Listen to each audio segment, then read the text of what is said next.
What's up, everybody? This is the Jedi. Greetings wherever you are watching and listening from. I wanted to do this live, you guys, um, but I'm still having some type of issue.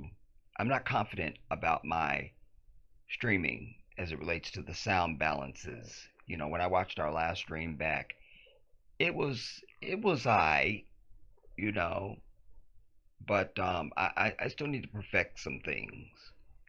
And I didn't want to not put something out today because the things that I want to talk about, I'm actually getting kind of stacked up because there's a lot of things I want to talk about. Um, this now, with this dust up about the TikTok and Red Note, I have a lot of thoughts on this. I've pulled some clips of people that are reacting to this whole thing. I've got reaction to that and the overall issue of it. And then I have my crescendo piece that I think I'll do at the end that I think just kind of puts the icing on the cake, really, geopolitically. One of the things that jumped out at me first of all, and you're going to hear this as we go through some of these testimonials, how many people are so flabbergasted and bewildered at how beautiful China is and how wonderful the Chinese people are, and they didn't know that they weren't still living in huts and riding bicycles everywhere and all of this. And that immediately just jumped out at me because I'm just like, how don't you know that? How don't you know the state of China? You could have Googled it any day of the week that you wanted to. You could have gone on YouTube and watched anything. Anything. Wodi Maya, who is a Ghanaian YouTuber, this is just one example, and he has millions of subscribers, and he lived in China for a very long time. He speaks fluent Mandarin, and so you just think about even that, there's all kinds of videos of people traveling around the world and things like that. Like, I just didn't understand how there was so many people that didn't know anything about China. And at the very least, there's an undertone that's not spoken with most of them. But there's an undertone that jumped out at me that was screaming, I don't learn anything on my own. It's like everybody just has taken American media's representation of China and its people and its geopolitical stance in the world.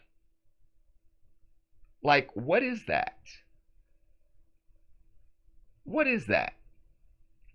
The other thing that I was struck by immediately was that I don't see a lot of black people reacting to this.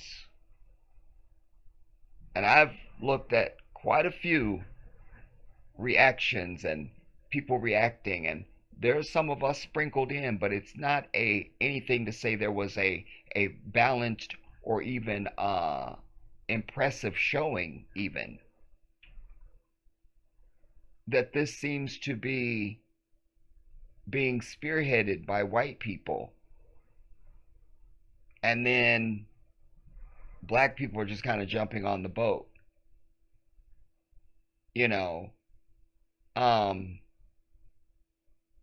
And the other thing is that a lot of the stuff they're talking about that they're so impressed with China about, you can have that in almost any of the 54 countries of Africa. At least for black folks. We're not trying to promote white folks going to Africa at all. They can take their ass to China. We good with that, or anywhere else. Don't come to the mother continent. Don't do that. Don't. But let us get into some of these now, and we'll just kind of discuss them as needed as we go along. I'm moving to China. Fuck New York City. I'm moving to China tomorrow. So I go ahead and create my red note, right? And I'm thinking that this place is like North Korea. Like everybody's living in poverty, they're oppressed by their government. You see that right there? Everybody's living in poverty. How would you not have researched that? Now, even I didn't want to use the word research because that makes it sound like you had to do a lot of work, and I don't want to imply that at all. I want to highlight the exact opposite. That it would have taken probably 2 minutes to just go and look at anything in China. China's a big country. So, but we've all heard the word Beijing. We've all heard the word Shanghai. So just put that in and go from there. That's all you would have needed. 2 minutes. And went, well, that's not what I saw. That would have been the end of your work. You would have had nothing else to do. Like, then there's also this air that that I want you to be listening for, that comes through in this, is there's really a revalidation, if you will, for me and any who would be conscious and paying attention and know our enemy. But there is a unspoken tone also with white people that they just accept that they're better than everybody else when it comes to being in America. They just accept that America's better than everybody else. That there's no need to look at anything or go and double check or find out on your own. They just kind of know it, you know. And I would even say it's independent of even hearing the media or, you know, the government or anything. They just assume they're better than, you know, from get go. That every country, there simply can't be another place on the earth that's better than America, you know. And I remind my audience that I'm the one who's been preaching since before you knew me. This is not the spot. If I had a dime for every time I've said that, you understand? Like, this is not the spot. I've said this is not the spot. This is the worst place on earth you could live. That there are so many other places outside of America where there is real freedom, where there is real humanity, real community, real food. You understand? And down the list I've gone. I know this. I know already. But they sell this image to the American public that this is the shining city on the hill. They've even used that language. That this is the shining city on the hill. This is paradise. No need to look anywhere else. You've arrived. And none of it is true. None of it. Let's go on. So you hear say poverty, that everybody's living in absolute poverty. Is like North Korea. Like everybody's living in poverty, they're oppressed by their government. Oh my God. They're oppressed by their government, you see. But I've also told you, this is fascism in this country. They give you an illusion of freedom, but there's nothing you can do that's freedom in this damn country. You got to pay to be born, you got to pay to die, and everything in between. Let's go on. Is all I have to say. The first thing I say, you guys really have to work more than one job just to survive and like have a home and food? That's what Chinese are saying to her. They're saying to the American people. What? And they don't understand. Like, why are you what is this working more than one job? They don't understand that. Like, what do you mean you wouldn't just work one job and live? Americans are showing their medical bills, and the Chinese don't know what to do. They're like, what? Like they can't even believe it. They're like, ours is free, and when you go to the hospital, it's like $100, including treatment. And then people are showing their ambulance bills. If our ambulances are thousands of dollars, Mm-hmm. theirs is free.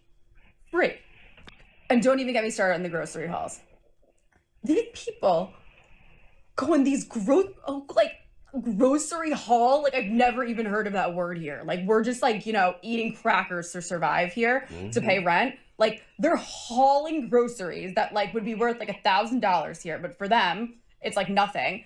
And it's all healthy, high quality food. Organic. Hence why they're all skinny, gorgeous, and their skin is perfect. So I just don't have words for this. And their trains look like they came out of the year 3000. It literally looks like out of a freaking movie. And there's no homeless people, and they're immaculate. And You know, also Donald Trump said something. Uh, I've heard him say it frequently, many years. This is long before he was ever in politics or ran for president. Well, one of the things he used to always say when he'd be up on CNN or something like that, he would be talking about the state of the country. And one of the things he'd say, he goes, I travel all over the world. He goes, in some of these airports, you can't believe it. They're so modern. He said, you come to our airports here and they're run down and our runways are old. And yeah, on and on he went. And he's talking about how airports and other places look like works of art and all this and the third. And that's the fact. That's the fact. That is a fact. Like I say, America is the worst place on earth you could live. It just is. It just is. You understand? Let's go on. trains look like they came out of the year 3000. It literally looks like out of a freaking movie. And there's no homeless people, and they're immaculate and like extremely high speed. Like New York City subway. Like what the are we doing here? Their cars and phones are 10 times more technologically advanced than ours and affordable. And you know what's funny? We can't have them here. We're not allowed. They're banned. They're banned. I do not even look up trend. Because of white jealousy, you see? So we definitely have to factor white evil and white racism into this. And we have to say white because that's where from which all racism and evil flows. It is the source. And so it's one of their characteristics. They don't like when someone is better than them and then they can't steal your stuff. They'd be buddy buddy with China if they could steal their all their technology and steal all their shit and colonize them and run them, you see, but they can't. And so they're jealous also, and then they can't control it. You understand? They fear what they can't understand and hate what they cannot conquer and loathe everything that's better than them. So that plays a role in how they do everything. I always tell you, this is their society. So you should see how they do stuff. The moment you start talking this we stuff, you've lost the boat. Because this ain't your country and you're not a citizen in this bitch. According to them. So when you cast yourself as a third party observer, then you see the tapestry for all that it is. Excuse me for using the word tapestry, the dumpster fire for exactly what it is. Let's go on. And oh, by the way, I was in Senegal. Now, I didn't go all over Senegal, but I got a regularly and often enough and far enough to make an assessment. I didn't see no homeless people when I was in Senegal. And I didn't see no homeless people when I was in the Gambia. At all. at all. Didn't see them. Are they there? I couldn't tell you. I didn't see them. Let's go on. Chinese kindergarten. Don't look it up. It'll make you so mad. I almost swan dove out my window when I saw Chinese kindergarten. Times more technologically advanced than ours and affordable. And you know what's funny? We can't have them here. We're not allowed. They're banned. They're banned. I do not even look up Chinese kindergarten. Don't look it up. It'll make you so mad. I almost swan dove out my window when I saw Chinese kindergarten. Meanwhile, in our kindergarten, they can't even teach children like what's a boy and what's a girl. And they're teaching kids that they can identify as animals here in our country. Right. So I don't think we're the problem. I really I just don't think that we're the problem anymore. And this one's my favorite. They're all confirming that they don't have a social credit system like we've been told. But right. That's another thing I wanted to highlight. And she's going to say more, and you're going to hear that from a few of them, that there is no social credit score and all that nonsense. See, that's a game here. You've heard me say a million times. I don't know what my credit score is. I don't need to know what it is. I don't care what it is. I'm not into credit score. I don't do it. You understand? And that's just my own personal thing. And then in addition to that, as Muslims, we don't do credit cards. Because why? We can't charge tax or interest on anything, and we can't pay tax or interest on anything. Do you understand? So we're not walking around with credit cards and living on debt. And personally, I'm not even someone who window shops. Why am I going to look at something that I'm not buying? For what? Why would I do that? I wouldn't, and I don't. But also, it's the same thing in Africa. You know, when I was looking at places to live, trying to find an apartment or a house to rent in the Gambia, there was no background check. There is no credit check. There is no first and last plus security and all the nonsense. You see a place, you want it, you pay the money, and that's your apartment. We're good, we're done. That's the end of it. That's the end of it. And they pay rent annually, not monthly. Now you can pay monthly if you want to, or you can pay every 6 months. You can set it up however you want. That's the other freedom you have. And you can negotiate the rent. So if you hear a number you're not really loving, you can go, well, let's do this. You see? You can do that. And it's no problem. Like, life is what comes first, and humanity, not trying to make you a slave in every damn thing. You see? There's real humanity. Like, nobody has time for any of that, and there's no need for it. When I was in Senegal, I went to one of my brothers, my brother Malik. His wife is a physician. She sent me to another doctor because I wanted to. I told you guys my feet are, both my feet are artificial heels. My heels are artificial bone. And then I have a network of plates and screws in both my feet from an accident from 2010. And anyways, when I went to see this doctor at this hospital, I was seen. They sent me for x-rays. They were prepared to give me any medication that I needed, etc., etc. I was never charged for anything. At all. At all. I was not charged. Like, that's what life is about, man.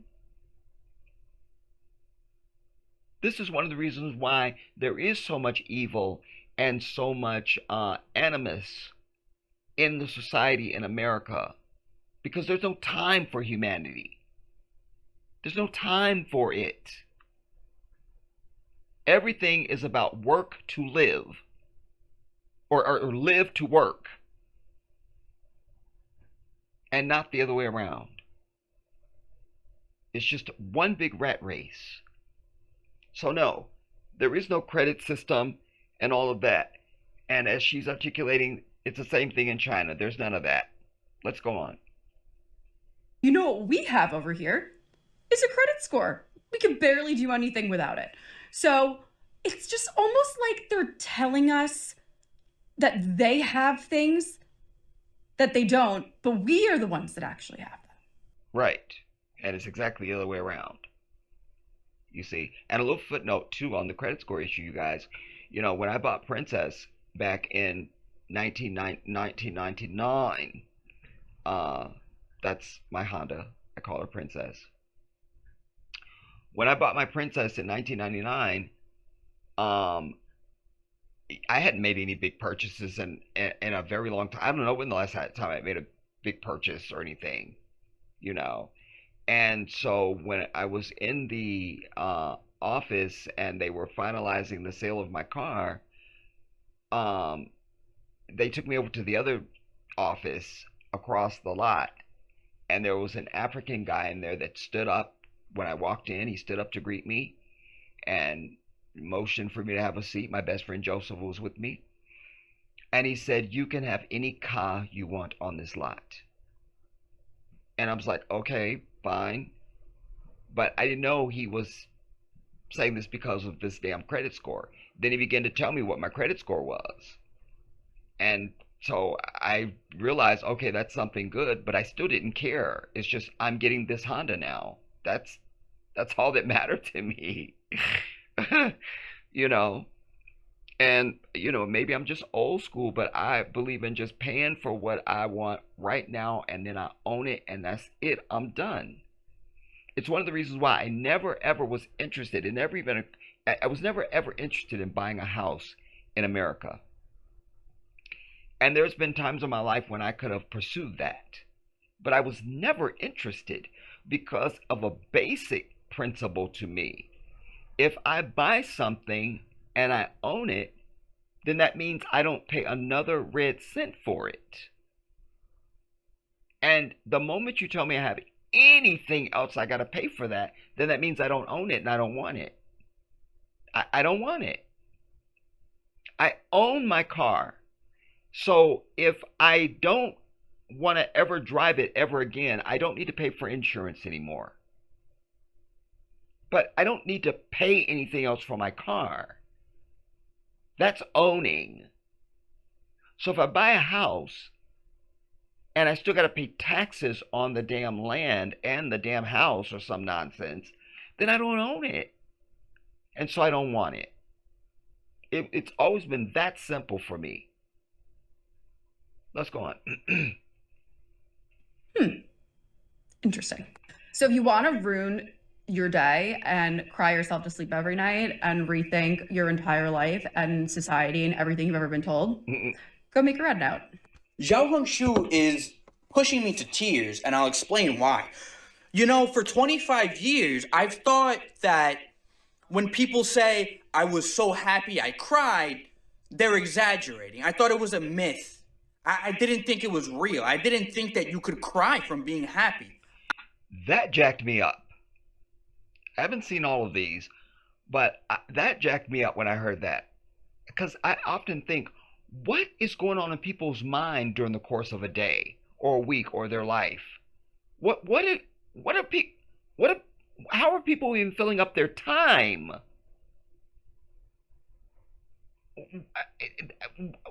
What are they doing? What do you do in your house? How are you spending your time when you're in your house even? What are you doing? So when I heard that, I just thought, what is that? You've never been so happy that it brought you to tears? I almost felt like I had to leave the planet when I heard that. And I still might. I mean, what is that? He thought it was a myth, everybody. Wow. Let's go on. Go make a red note. Zhao Hongshu is pushing me to tears, and I'll explain why. You know, for 25 years, I've thought that when people say, I was so happy I cried, they're exaggerating. I thought it was a myth. I didn't think it was real. I didn't think that you could cry from being happy. I've never experienced it, and I don't know anybody that's ever experienced it. I thought it was only in movies. Wow. The Americans know already what I'm going to say, but life in America is vicious. If you are not willing to decimate the person next to you, you might not survive. And even if you do, it will not be an enjoyable experience. For as long as I've been able to speak, I have expressed the idea that either I was not made for this world or this world was not made for me, because I don't feel comfortable in a system where I'm expected to hurt innocence. I got on Xiaohongshu, and everybody is so kind. Not only is everybody so kind and welcoming and open-minded and curious, everything that's been missing from American life, everything that I've wanted from life, is there, is on Xiaohongshu. Not only that, but they live the life that we were promised. As children, we were promised that if we went to work, if we told the truth, and we did the right thing, we could live a good life. Maybe you won't have everything. Maybe you won't have a yacht. Maybe you won't have a helicopter. But you'll have the important things. You'll have love. You'll have family. You'll have things of your own. And it was a lie.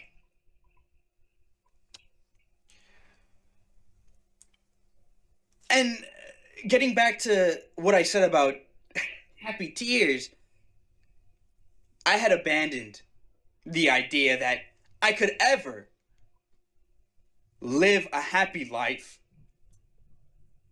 And that app has renewed my hope, has given me something to live for, has given me a goal to attain. I'm gonna cry again, but thank you. So I just spent my lunch break like But here's the other thing I want to say to my people. You know,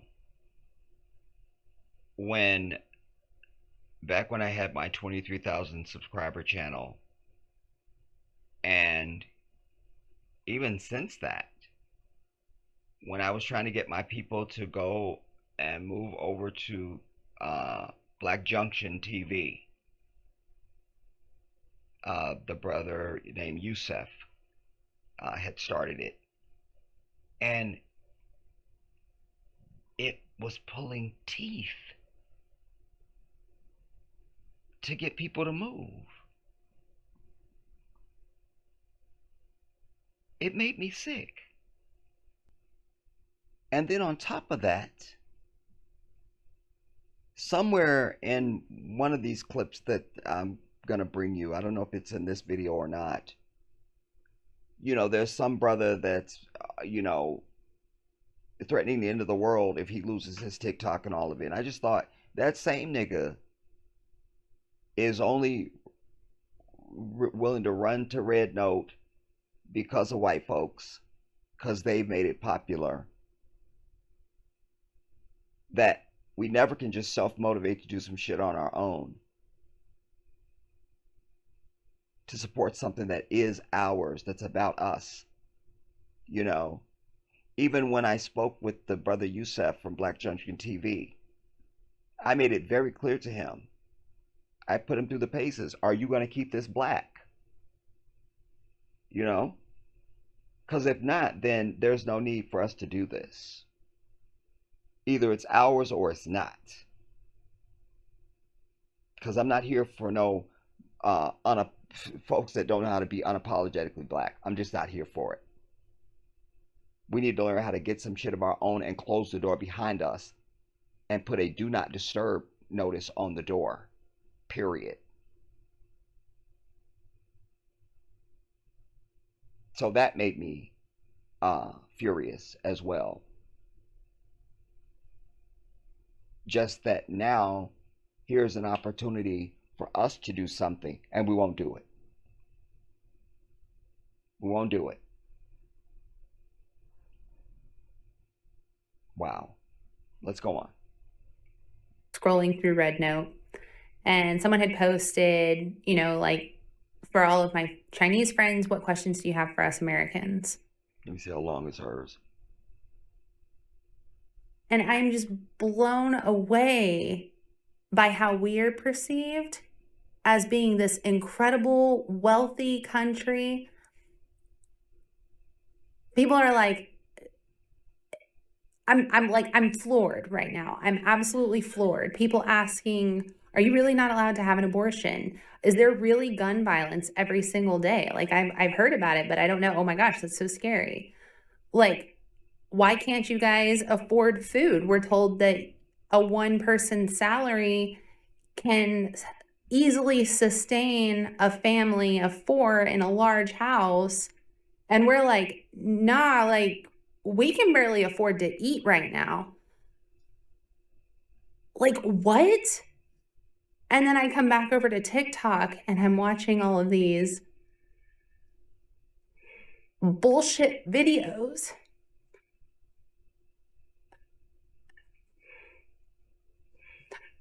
of our elected officials just gaslighting the shit out of us, you guys. And it's so frustrating and I don't know what to do.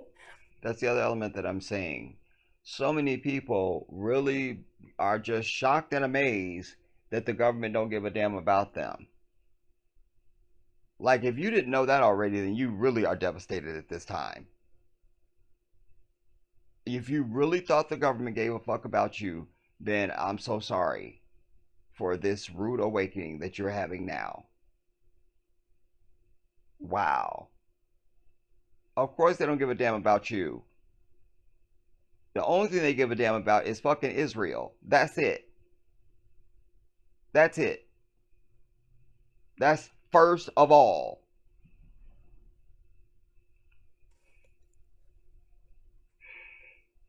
It's bullshit. So I'm on Chinese gun red note, and I'm not gonna lie, it's kind of crazy. Like I thought Chinese people couldn't even own guns. That America had me thinking like they are strapped over there. They are strapped. They're not. He doesn't know what he's talking about. Let's move on. Like, why would he give a fuck about that? That's who don't need to go. No, he don't need to go to China. He don't need to take his bitch ass to Africa. He can stay his bitch ass right here in America. That's perfect example of who don't need to go no damn where. Stay where the fuck you are. What it is? Wait. Today in my class. Damn it. Student Okay, is playing a video mad loud in class. So I'm like, yo, bro, can you turn that he down? said in his class some kid was playing something loud. I don't want to try and go back to the beginning And again because I won't get it from the beginning. I'll go back into the little bastard that was before this. He's proceeding to turn it down. I'm hearing a different language through his phone. I'm like, what is he listening to? Comes out, he's on Red Note. He's like, I'm not on TikTok, mister. I'm on Red Note, learning Mandarin in the middle of my class.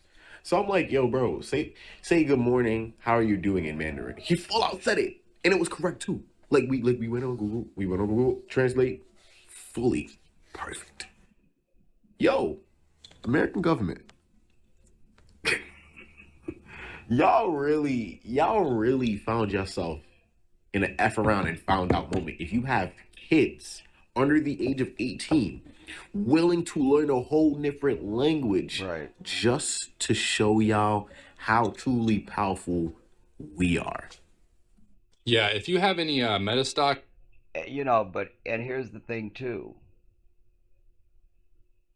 that I was hearing consistently coming up in some of these is people saying, and there's nothing we can do. Really? Because there's 330 something million citizens and you got 535 members of Congress, and you only have, I think, 1 million in the U.S. military. The point is, there's more of us than them. You see, and as I've said over the years, one of the problems with the American society in general is that the American people are not willing to strike fear into their leaders. You see? Nobody's willing to strike fear and to do what the Second Amendment was designed for. You're supposed to confront and replace your damn government when they're not doing the shit that the people, when they're not doing the will of the people. And it's out on Front Street now that they're not interested in the people. They tell you what to do and do what the fuck they want to do. That's exactly not the way it's supposed to be. It's one of the things that I love about many other countries around the world, that they storm their damn leaders. They storm their shit. You know, January 6th was some bullshit because it was for a dumb reason. But the idea, I totally support. 100%. 100%. But you don't storm it just because your ass hurt. You see. But that's the type of energy that the American public is going to have to find and exercise if it's ever going to be the will of the people. And the American people are going to have to be more engaged in the political process. They got to keep a vigilant watch on the leadership, local, state, and federal, to know what's going on. Stop voting for bullshit and voting on philosophical shit. Vote on shit that's good for the masses. And that's it. Not because you want to have a beer with a certain candidate or some nonsense. And the people who wreck the electoral process the most is white people. They are quick to vote for shit that don't matter at all. They just need to stop voting or not be allowed to vote if they can't vote correctly. But either way, it's going to have to be about voting for the shit that matters. It's a whole lot of people now, I guarantee you, that bought this bullshit when they kept telling you, Bernie's a socialist. They couldn't even spell socialist. But because they thought it probably meant something for the niggers, they were against Bernie. Now, they realize, oh, that's what Bernie was talking about. Because as I said to you, in 2016 and 2020, there's no need to be undecided. There's nothing to even think about. The only person that any sane human being should be voting for is Bernie Sanders, period, the end. There is no other reason. There was no one else to vote for at all. Because we had three things maybe. We had A, consistency from Bernie. He had been saying the same shit since he's been on the political scene. Decades. Has been fighting for the exact same shit. He sounds like a broken record. Then he actually would have did the shit he said that he wanted to do.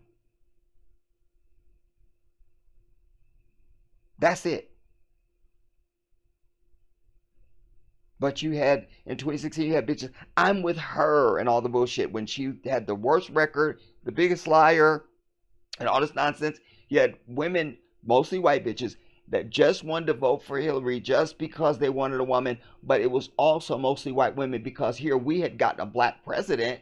They wanted a white woman. You see? Like, ooh, the black people made history. We want to make history. Because no matter what they say, that was our history that was made. Ours. That belonged to us. And even John McCain said it in his concession speech when he lost to Obama. It's the greatest concession speech ever written. And I've read it to my audience before. And one of the things he says, and especially to African Americans whose victory, to whom this victory must be theirs, or something to those effect. He was amazing. You see, so that was ours, and so had Hillary sniper fires as one, white bitches would have claimed that as theirs. No matter what black women or Latino women or anybody else, any other women wanted to say, white bitches would have been wholly taking that as theirs, and as they should. You see, so that's what it was about. So we had to go against that, plus the DNC doing and the Zionist fucks doing everything they could to try and stop Bernie at all cost. But now people are seeing, and then for all these redneck devils that are out there with, you don't want the government to do anything for you. We don't want no government handout. And this is third, they think they're all superior. Then they see this glorious China, and that's just one place they see in. Because if they think they're having breakdowns now, they will probably have to be institutionalized if they start seeing that most other countries outside this bitch are better than anything that you're experiencing here. But for all of them, that you don't want the government to do anything for you, you don't want a government handout and this and a third. It's the dumbest thing I ever heard. Because if that's the case, then there's no need to ever pay another tax in this bitch for anything at all, ever. Ever. Ever. Not even one. Because everybody gets something for their money. And when you don't, that's called robbery.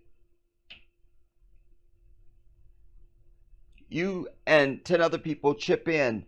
You put $5 in on a pizza. You expect to get a slice of that damn pizza.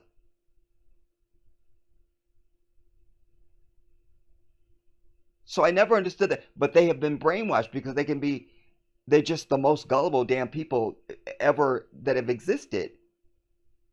That's basic. Like, you don't understand that if you're paying taxes, that means you're supposed to get something?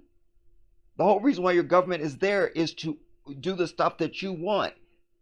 It's like that pizza again. Everybody don't need to go to Domino's. You got 50 people at a party. You maybe send a couple people because you need other extra people to carry the box of pizza or something. But everybody chip in. You pay, everybody chip in. Then we all get pizza when it come back. But the way the American government works is you pay your fucking taxes and they trying to convince you that you're just supposed to give them your money and get no return on your investment at all. Just nothing. You nothing. And that you're a bad person if you dare think you're supposed to have something.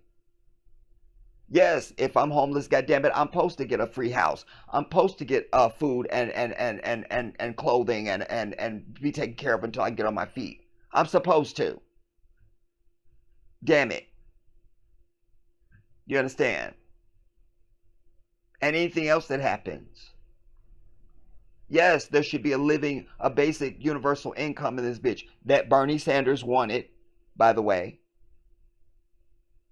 We found out, which many of us knew this already, but a lot of people found out for the first time during the pandemic that there was other countries, when they were sitting here wrangling about whether or not to give us a damn stimulus check, there was other countries that they already have a universal basic income in place already. That means you still work, but you still have a certain stipend that you get every month just because you exist and you're a citizen of that damn country. That it's not predicated on anything other than that. So what that would have looked like here in America is Bernie Sanders was trying to give everybody, he was trying to make that $2,000 stimulus check a permanent thing where you get that every month. Everybody get $2,000 a month as a universal basic income. And then still whatever job or multiple jobs you work, that's separate and apart from this. You get this because you live in America and because there's a universal basic income. Whatever else you do, that's your business. This don't have nothing to do with that. This is just the government taking care of its people, as it should. That's why you have elected leaders. If you don't get something from your government, there's no need to have a government. Period. And anybody that thinks something else needs to just die off the fucking earth. That's the end of it. Let's go on. From my mom, who is a Facebook mom. She said, yeah, if you want any of the documentation that I have kept up on Facebook over the last 20 years of our entire family's life, the birth of your nephew, your high school, college graduations, anything like that, get it off my Facebook because I'm deleting it on Friday. I'm not disabling it. I'm deleting it all the way. All the pictures and everything, all the videos, all the posts, all of it, your sister's wedding, every single thing is gone on Friday.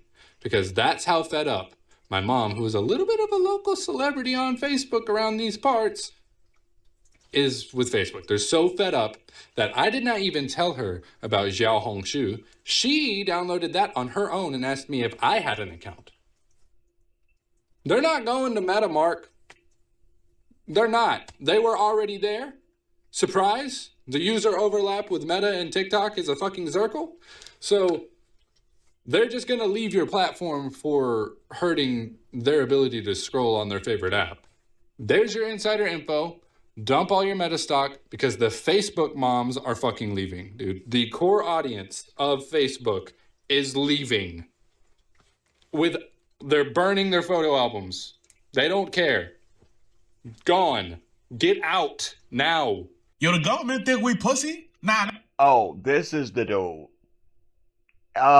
I can't, dude. I can't. Wait, let me get this back to the beginning.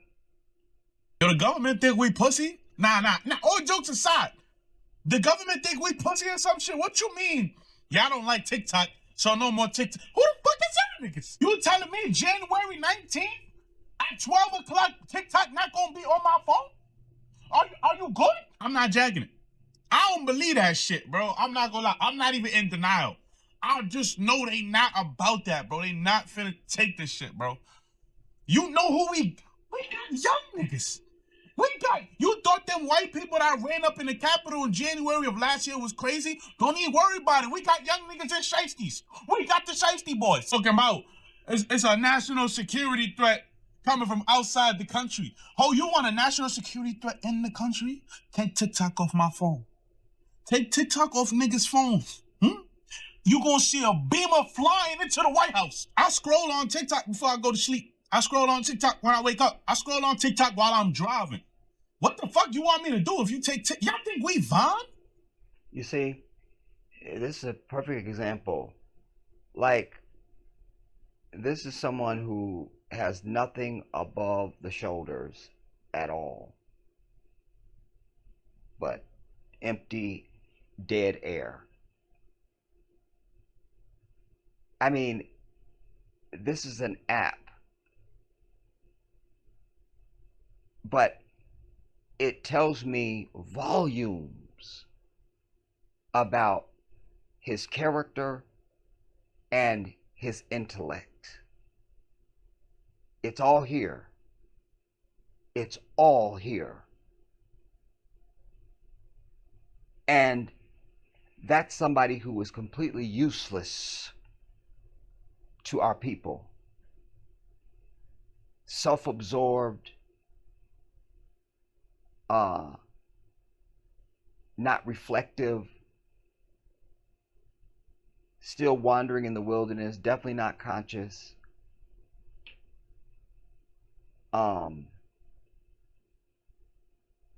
Immature, not focused,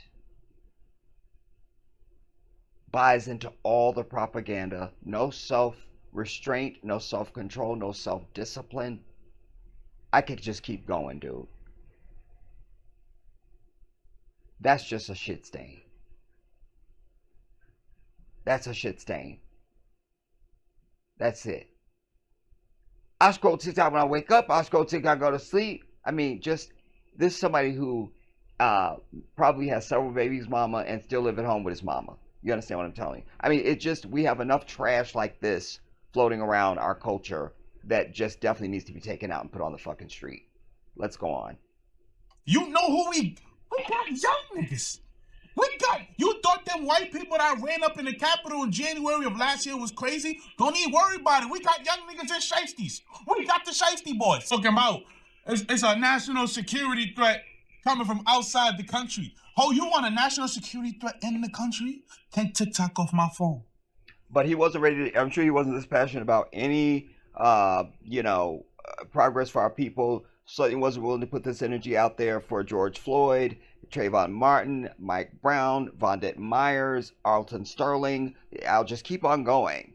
Freddie Gray, Breonna Taylor, Sandra Bland. I mean, nothing that moves our needle. He definitely wouldn't be down for any boycott that we try to mount on our own as just us as a people. And if this was a black app, he wouldn't even be on it. And if he was, and it was in the same situation, you wouldn't hear shit from a bitch ass nigga like this at all. I just can't let this go by without citing that. I just can't. All this animation and passion and shit for all the wrong shit. That's one of these niggas that, if anything, if would be in the, well, we just gonna march and which he wouldn't even march and protest. But he'd be screaming for peace because he's too much of a bitch to go out and fight for anything that matters. You understand? It's a sad commentary. I don't like TikTok, so no more TikTok. Who the fuck is that niggas? You telling me January 19th at 12 o'clock TikTok not gonna be on my phone? Are you good? I'm not jacking it. I don't believe that shit, bro. I'm not gonna lie. I'm not even in denial. I just know they not about that, bro. They not finna take this shit, bro. You know who we got young niggas. You thought them white people that ran up in the Capitol in January of last year was crazy? Don't even worry about it. We got young niggas and shiesties. We got the shiesty boys. Talking about it's a national security threat coming from outside the country. Oh, you want a national security threat in the country? Take TikTok off my phone. Take TikTok off niggas' phones. You gonna see a beamer flying into the White House. I scroll on TikTok before I go to sleep. I scroll on TikTok when I wake up. I scroll on TikTok while I'm driving. What the fuck you want me to do if you take y'all think we Vaughn? We not Vaughn. Y'all not finna just take the shit. Okay, what the fuck I'm gonna do with my time? Be productive? This not Vaughn, bro. This not Flappy Bird. This ain't none of that. This is TikTok, bitch. Y'all take this shit away, the whole country finna look like California. We gonna light it on fire. Oh, China gonna get our data. Bitch, I'm a creator on the app. They got my social. I'll go give them my data. I don't give a fuck. Niggas think they finna take this shit from me. They must not have seen my For You page. I built this shit. Me. Brick by brick. And I'll be damned if I let y'all tear it down just because y'all don't like the way another nigga look. The Supreme Court just upheld the ban on TikTok, and here's something that nobody is talking about that I would like to share with you. There is 3 branches of the United States federal... That I would like to share with you. I could tell you he's a corrections officer or either a police officer or just a goddamn security guard. You understand? That's the reading I get on this dude right here. Let's start it over. Supreme Court just upheld the ban on TikTok, and here's something that nobody is... The mustache growing all the way over the top lip. I mean, it's just, I can't. I feel like I gotta sit here and do this. Like, I can't even, it's hurting my eyes. Nurse! Nurse! Oof, I might have to be airlifted, y'all. I might have to be airlifted. Talking about that I would like to share with you. There is 3 branches of the United States federal government: legislative, executive, and judicial. The TikTok ban went almost unanimously through the legislative branch, which is Congress and the Senate. Then it skated right on over to President Biden's desk, executive branch, and he signed it into law. Then the ban went all the way through the court system, all the way up to the highest court in the land of the United States of America, the Supreme Court, and they upheld the ban. Now, I agree. It is damn sad that 7 million people just got laid off. I'm sad for myself, I'm sad for future creators, and I'm sad for the millions of small businesses out there who rely on this app to make a living. But the saddest part of this entire fucking thing is that the United States government just looked its people square in the fucking face, right in the eyeballs, and said, your voice doesn't matter, and it never fucking did. Newsflash. You see, that's the good thing. That's one of the other good things that's coming out of this. Sadly, it took this for people to understand that your government don't give a damn about you at all. At all. Like, they literally plan in your face. But it still is astonishing, I guess, to see in real time just to see it in real time, you know. Just looked its people square in the fucking face, right in the eyeballs, and said, your voice doesn't matter, and it never fucking did. They sell you the American dream. They sell you the freedoms that you think you fucking have. And then they turn around, they strip you from them, and they said there's not a fucking thing that you can do about it. Well, now you know how we feel every time one of us gets murdered out in the street, and there's nothing you can do about it. Because that's what they do to us every goddamn time on every level in this bitch. Welcome to our world. And they look us right in our eyes, and they let us know. And said, your voice doesn't matter, and it never fucking did. They sell you the American dream. They sell you the freedoms that you think you fucking have. And then they turn around, they strip you from them, and they said there's not a fucking thing that you can do about it. Fascist countries ban apps. And for all the fucking people who are about to hop on here and say, if you don't like it, move, fuck you. I love this country, and I love the people in it. And that's why I'm fighting so fucking hard to keep this. That's what I wanted to do. You know, but sadly it's black people that's on it too, because I would have been on the way, why don't you don't like it, you should just move, why don't you go back to where you came from, you see.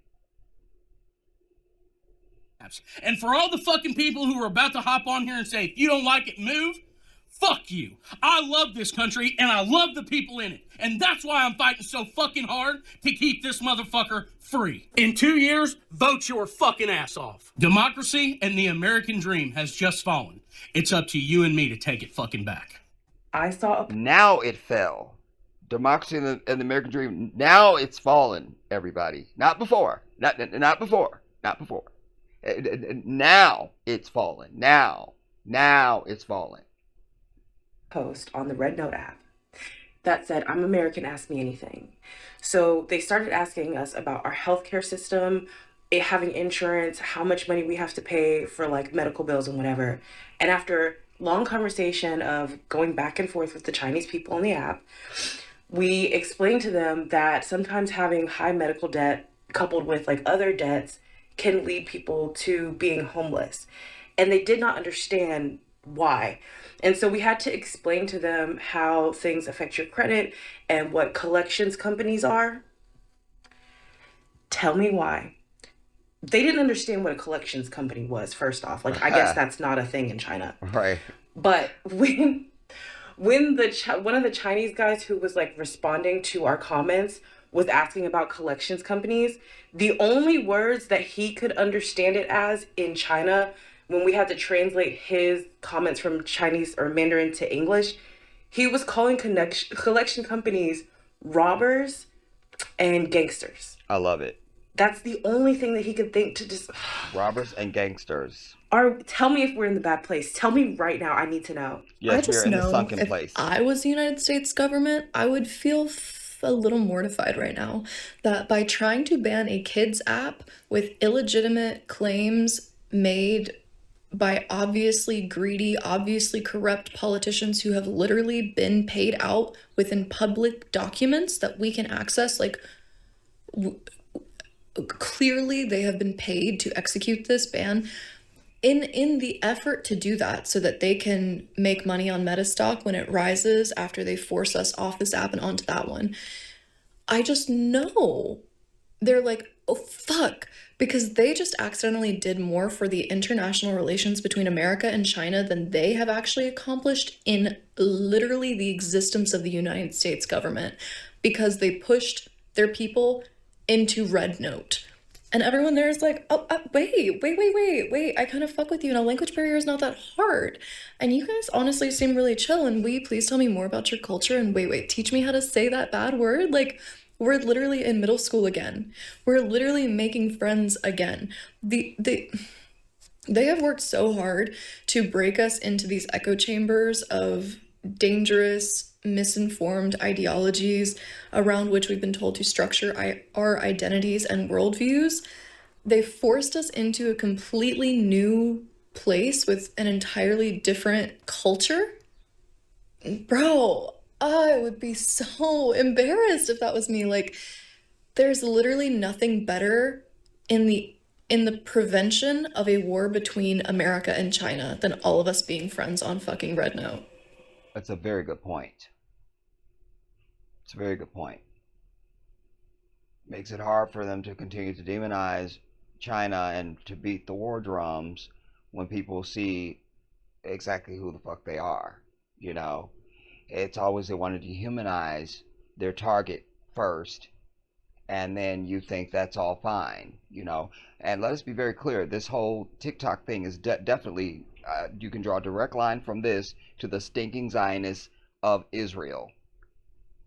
You understand? Because that was one of the main places where a lot of people were seeing exactly the truth of what it really is, what Israel really is, and what Palestine really is. And you know they do anything for the fucking Zionists, because I've told you this is Israel. You don't live in a place called America. You live in a place called Israel that is run by the stinking Zionists. That's just what it is. So draw a direct line from that to this, you see? So that when they're telling you somebody's a dictator and they're this and they're that and all this and the third, people just go, they believe it. So and so's a terrorist. They're a bad person. They're suppressing women and this and all the bullshit. You know, I mean, give me a break, dude.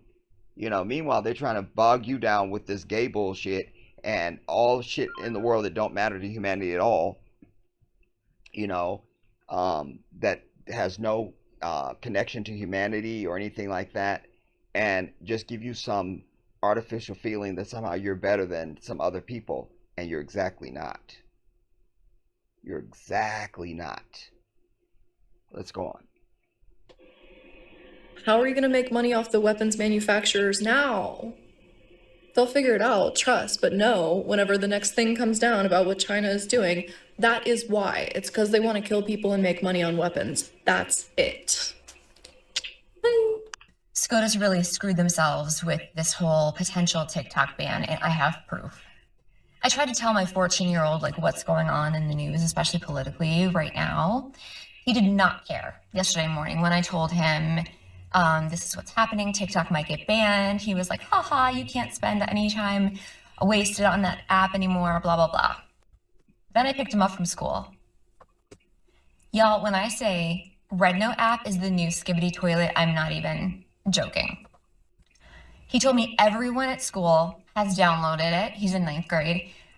Everybody's downloaded it. Everybody is using the correct Chinese pronunciations. Mind you, we live in Florida. People already speak, a lot of kids speak Spanish and English. They're out there learning Mandarin and talking Mandarin to one another. High schoolers are more Snapchat, Instagram, and now they're migrating to Red Note. So like everybody else, I'm learning a lot about China at the moment, and I'm hearing all these claims like, oh, in China rent is only like $600 a month, and family of 4 can get groceries for $70 a week, and Again, Africa, my people. Africa. In fact, if you don't already follow me on Jedi Africa, my other channel, Jedi Africa, the icon for the channel is a picture of me. You can see some of the places that I looked at for rent in the Gambia. One of the places was a second story, 3-bedroom, 3-bath, huge, spacious apartment, fully furnished, including a smart television in the living room, thank you please, marble throughout, brand new appliances, all of it.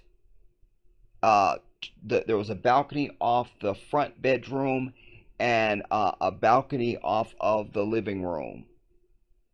And you could throw a rock over the houses across the street and hit the beach. It was less than $500 a month US. And here's the kicker.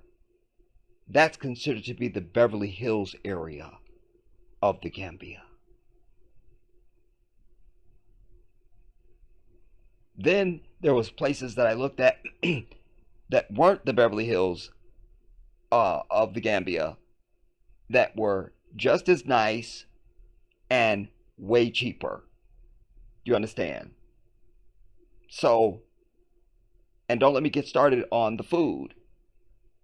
Anybody who goes to any African country will tell you that if you eat local, you ain't gonna pay nothing for no damn food. Now, if you just got to be at the major grocery stores and all that stuff, then have at it, Hoss. But those are usually not run by the native people. Those are going to be your Belgians and your Indians and your Arabs and some bullshit. You understand? And you still get a good deal, but you won't get the type of deal you would get when you just buy local, you know. And even when you go into those stores, if you just want, let's say, some juice or something, you know, you need to ask, is this local or is this imported? Because that's going to make a big difference in the price also. Things like that. But I'm just saying, everything that I heard them saying throughout this, I'm like, okay, that's Africa. What else you got? Okay, that's Africa. What else you got? Okay, that's Africa. What else you got? You see? So, yes, you can live for very cheap in most African countries. I'm here to represent the Gambia because that's my country of choice. That's where I live now. Though I'm not back there now, but that's where I live, damn it. And so I've tried to inspire my people, get out of here. Get out of here. Get out of here. Even if you don't think you can go to Africa, you know, there's 54 countries. There's 54 countries. You should be able to find a country in Africa. If you can't find a country in Africa, then the problem is you. You feel what I'm telling you. But yeah, I filmed my entire journey there. And so if you're interested, you should definitely go and see, go to my channel, Jedi Africa, subscribe over there. And not just the Gambia, but I also have all the footage from the time that I spent in Senegal before I went to Gambia. Let's go on. At the moment, and I'm hearing all these claims like, oh, in China rent is only like $600 a month, and family of four can get groceries for $70 a week, and there's no property tax, there's no credit score, and like things are just so much cheaper, quality of life is so much cheaper. And I took it with a grain of salt because I'm like, oh, they probably just make like way less than us. Like, you know, maybe their salary is like $20,000 converted to USD a year. So I looked it up, and their average salary is $48K a year converted to USD. You know what it is in the US? 33. They make more than us, and they're living. That's more than I fucking make. I'm just having eye-opening conversations with people on Reddit where I was asked like 10 minutes ago, what do you eat? What do you eat for 3 meals a day as an American? And I had to be like, oh, I don't eat 3 meals a day. And they're like, why? And I was like, well, I can't afford to. I'm single and I work 3 jobs just to maintain ownership of the crappy house that I'm in now. So what? Is it me, or does she give Barbara Hershey a little bit, everybody, from Beaches? Anyone? I do is I wake up in the morning and I drink a cup of coffee and I take my medication that helps me not want to unalive myself during the day. Damn. And that also takes away my appetite. It gives it back for a brief moment, but between the depression and the medication, I usually don't want to eat. So it's okay. It's okay that I can't afford to eat because I don't want to most of the time anyway. And then for dinner, it's it's anyone's game. I take free stuff wherever I can. But most of the time I just try to like get something going in the slow cooker, like a roast and potatoes or carrots, something that will give me the bare minimum of protein and carbs to keep going. And they didn't know what to do with that. And then I was asked, is it true That's that... the other thing too. They give you protein and carbs in this country. You need fruits and vegetables, fruits and vegetables, fruits and vegetables.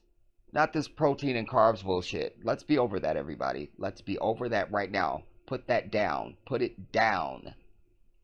that you have to pay for ambulances over there? Like if you have a heart attack or something, like you have to pay to like be taken to the hospital in an ambulance. And that was an eye-opening conversation because I'm sitting here and it's the 7th year after the last time I was taken anywhere by ambulance, and I never paid that bill because it was for 11 miles and it was $19,000 seven years ago.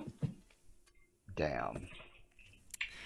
And I never paid that, so I sort of had an internal celebration when it fell off my credit report, which they don't have in China. And I want to say, and I've said this before, I want to say this to my people again. Stop chasing a damn credit score, everybody. Stop it. Stop chasing credit scores. And also, stop paying bills that you don't need to pay. Period. You know, when I was growing up and, you know, I don't think we had medical insurance. You know, like if you got ill or something, my grandmama, you know, and my auntie, they always had some remedy that was absolutely effective, you know.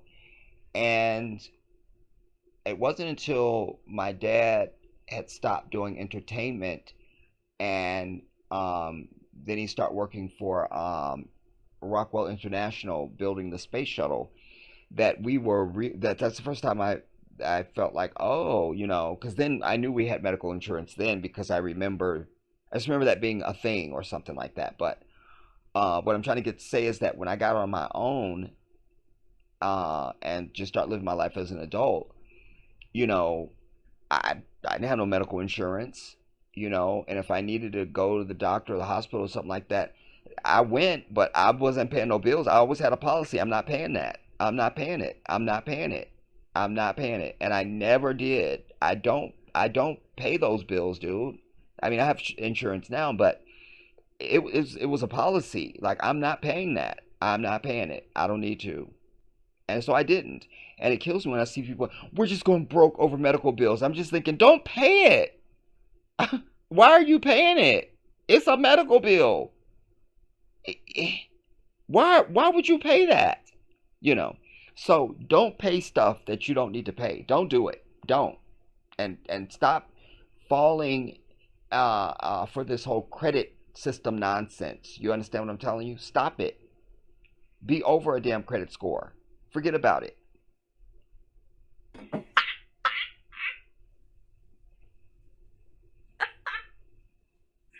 Finish your dinner, my Chinese friends, because there are starving people in America. TikTok getting banned should radicalize you because what do you mean that you're about to ban an app headquarters in Los Angeles? What do you mean that our Congress could not... Yeah, she opened up. She said, TikTok getting banned should radicalize you. I can't. TikTok getting banned should radicalize you because what do you mean that you're about to ban an app headquarters in Los Angeles? What do you mean that our Congress could not agree on banning guns, but you're going to ban an app that helps Americans make money? What do you mean you're going to ban TikTok, but you're not going to force Meta to stop selling our data to foreign entities. What do you mean you're going to ban TikTok, but you're not going to stop predatory practices from insurance companies? What do you mean you're going to ban TikTok and you're not going to have universal health care? Or while we're at it, canceling student loan debt, which, by the way, TikTok helps people pay their bills. What do you mean that the first thing that Democrats and Republicans agree on is making our lives more difficult? Right. I always tell you, there's one party in this country. You understand? There's one party. They're just playing good cop, bad cop. But they all agree on the niggers. Like, you don't let black folks get nothing at all. And definitely hold down the populace in general, but starting with black folks. That's first of all. They definitely agree on that. And they all lick the ass of Israel. That's standard. And the shit that would really matter to the American people, they can't ever find the money for it. But the moment they want to go and start some aggression for Israel, we never hear them say, how are you going to pay for it? We just don't know how we pay for it. You never hear those words. You don't ever hear them. Only time you hear it is when it comes to doing something for the people, period. And if it's black folks, they need to do a study. And we don't know how we pay for it. And we just don't know, and we can't. What do you mean that you're gonna ban an app? Like, I don't know. I was in Egypt recently. I couldn't see Al Jazeera out there, a Middle Eastern eye. Like, this is the kind of shit that fascist governments do. Ni hao. 我的名字是 Tally. I'm already learning over there. I don't feel no type of way about the TikTok ban. I'm already a Chinese citizen. I'm trying to get up in there. They already done lied and tricked us, telling us China did this, China did that. We walked over there. China said, hey, y'all. That was over there like, let me teach y'all my language so y'all can get into it. And I was a little nervous at first, but now we all on Shahan Shul. Now, that's the other thing that crossed my mind, too. You know, I keep hearing that, everybody, they were so kind. They're so kind on the app, and they're so helpful, and they're so kind. Okay, but again, as I said to you in my opening, I'm really only seeing white folks. You might see one or two of us sprinkled in, but this is a white folks thing. So we know that Chinese people have been infected by this white demon. So we should not be expecting open arms from them when it comes to us. You feel what I'm telling you? So let's be very clear about that. We still black folks. We all over there on that red no app. It's real cool over there. But I still like TikTok because that man, he really fought for us. I ain't never seen a Chinese man fight for us a day like that in my life. Never. So I'm gonna be having fun over there. They just mad because we learning so much. Y'all keep tricking us. Y'all already told us Africa look like the slums. Africa is beautiful. Y'all done told us Chinese people, they are enemies. They happy to see us. They said we was their enemies the whole time. So basically, we've been getting played in America. They thought they was And I hope that's not a damn Starbucks in her damn hand. gonna take away an app that's owned by a man that's in China, and we was just gonna accept that. Nah, we done packed up our bags and we done moved over there to a real Chinese app, and then now they finna take. What you mean it's live? Now they gonna think we ghetto, man. What are wages like in China? I'm gonna let you know what one of my commenters said. And it's translated, so some things might be off. The first thing to know is that income and consumption must match. It varies from city to city. For example, in Beijing and Shanghai, there are stable jobs in these cities, and the salary is usually about $800 to $1,300 US. In some small cities, wages are generally $500 to $1,000. For example, I'm an electrical engineer working in a small city near Beijing, and I have $1,100 a month after tax, but I only need $300 a month to live. Then they replied to another comment saying, I make very little money in China, but it seems that a high percentage of it can be used for living. As a necessary expense, I rent a 50 square meter apartment for 450 RMB or $61 per month. Water, electricity, and internet less than 100 RMB, $13. Because I can't cook, I order takeout every day. about 1,500 RMB, which is $200 a month. Could never in the United States. Right. You $200 to eat out a month. You gonna pay that in one sitting in America if you try and go out to eat. You feel me? And that's at like Taco Bell or something. You feel me? Like forget about it. Forget about it. You see? And is the company's bus to and from work. Because I'm unmarried, there are 5,000 RMB at my disposal every month.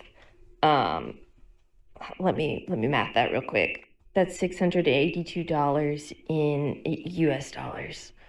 Wow. That they just give because the person's unmarried. So they just get that apparently. And the other thing I want to say with because it's going to come up in one of these, they're talking about how 90% of Chinese own the house or apartment they live in. And I want to remind you that, and I talk a lot about this over on Jedi Africa, you will see that that's the thing in Africa. Like once you buy land, that's it. You buy the land, you build your house, or you buy the land and the house, that's it. There's nothing else to pay. You're done. You're done. You're done. And that's the way it should be, man. That's the way it should be. If buying a house was really like the ultimate American dream, it should just be that. That's where the rat race is supposed to end. Once you've worked hard enough to be able to get a house and pay it off, that means you don't have another red copper penny that's got to come out of your pocket for the house or the land. You feel me? Then you can have quality of life. You can work when you feel like you want to, or maybe you just work because there's something you're trying to get, or you want to have a little bit of savings or something like that, but not because you have to in order to keep a roof over your head. Like that should be the finish line, the destination. Like, I made it. I own a house. I'm done. But it's exactly not that. You see? But in Africa, it's that. Wowie. Well, I gotta tell you something. We have been fed so much bullshit. The other reason why this is one of the reasons why I wanted to start with this one is because there's a good diversity, a good cross section of American people, that are in the videos. It's men, it's women, it's young, it's old. There's some black folks sprinkled in here and there, but it's not just white people or just white women type thing. So there's a good cross section to get a better feel for the overall reaction to this and what people are saying. You understand? You really need to go and sign up for Red Note. Just go and peruse the site. It's mind-blowing. The kindness, the generosity. There it is, the kindness and the generosity. I don't know if we will be received that way, but let's go on. That the Chinese people are showing to the Americans who come on there, the way they're welcoming them. Yes, they're asking them to follow the guidelines of their app, which is standard practice. But when you start looking at what you see on Red Note versus what the governments have been handing us for propaganda and bullshit, my God, man, I spent a couple hours just going through the site, and really, it's worth the time for you to just sign up, go onto the site, and you don't even have to set up a full account to go and look. But like the amount of money that they have to spend on groceries, for example, is peanuts compared to what we pay here in Canada. And I forgot to mention also, I don't have TikTok, you guys. I've never been on TikTok.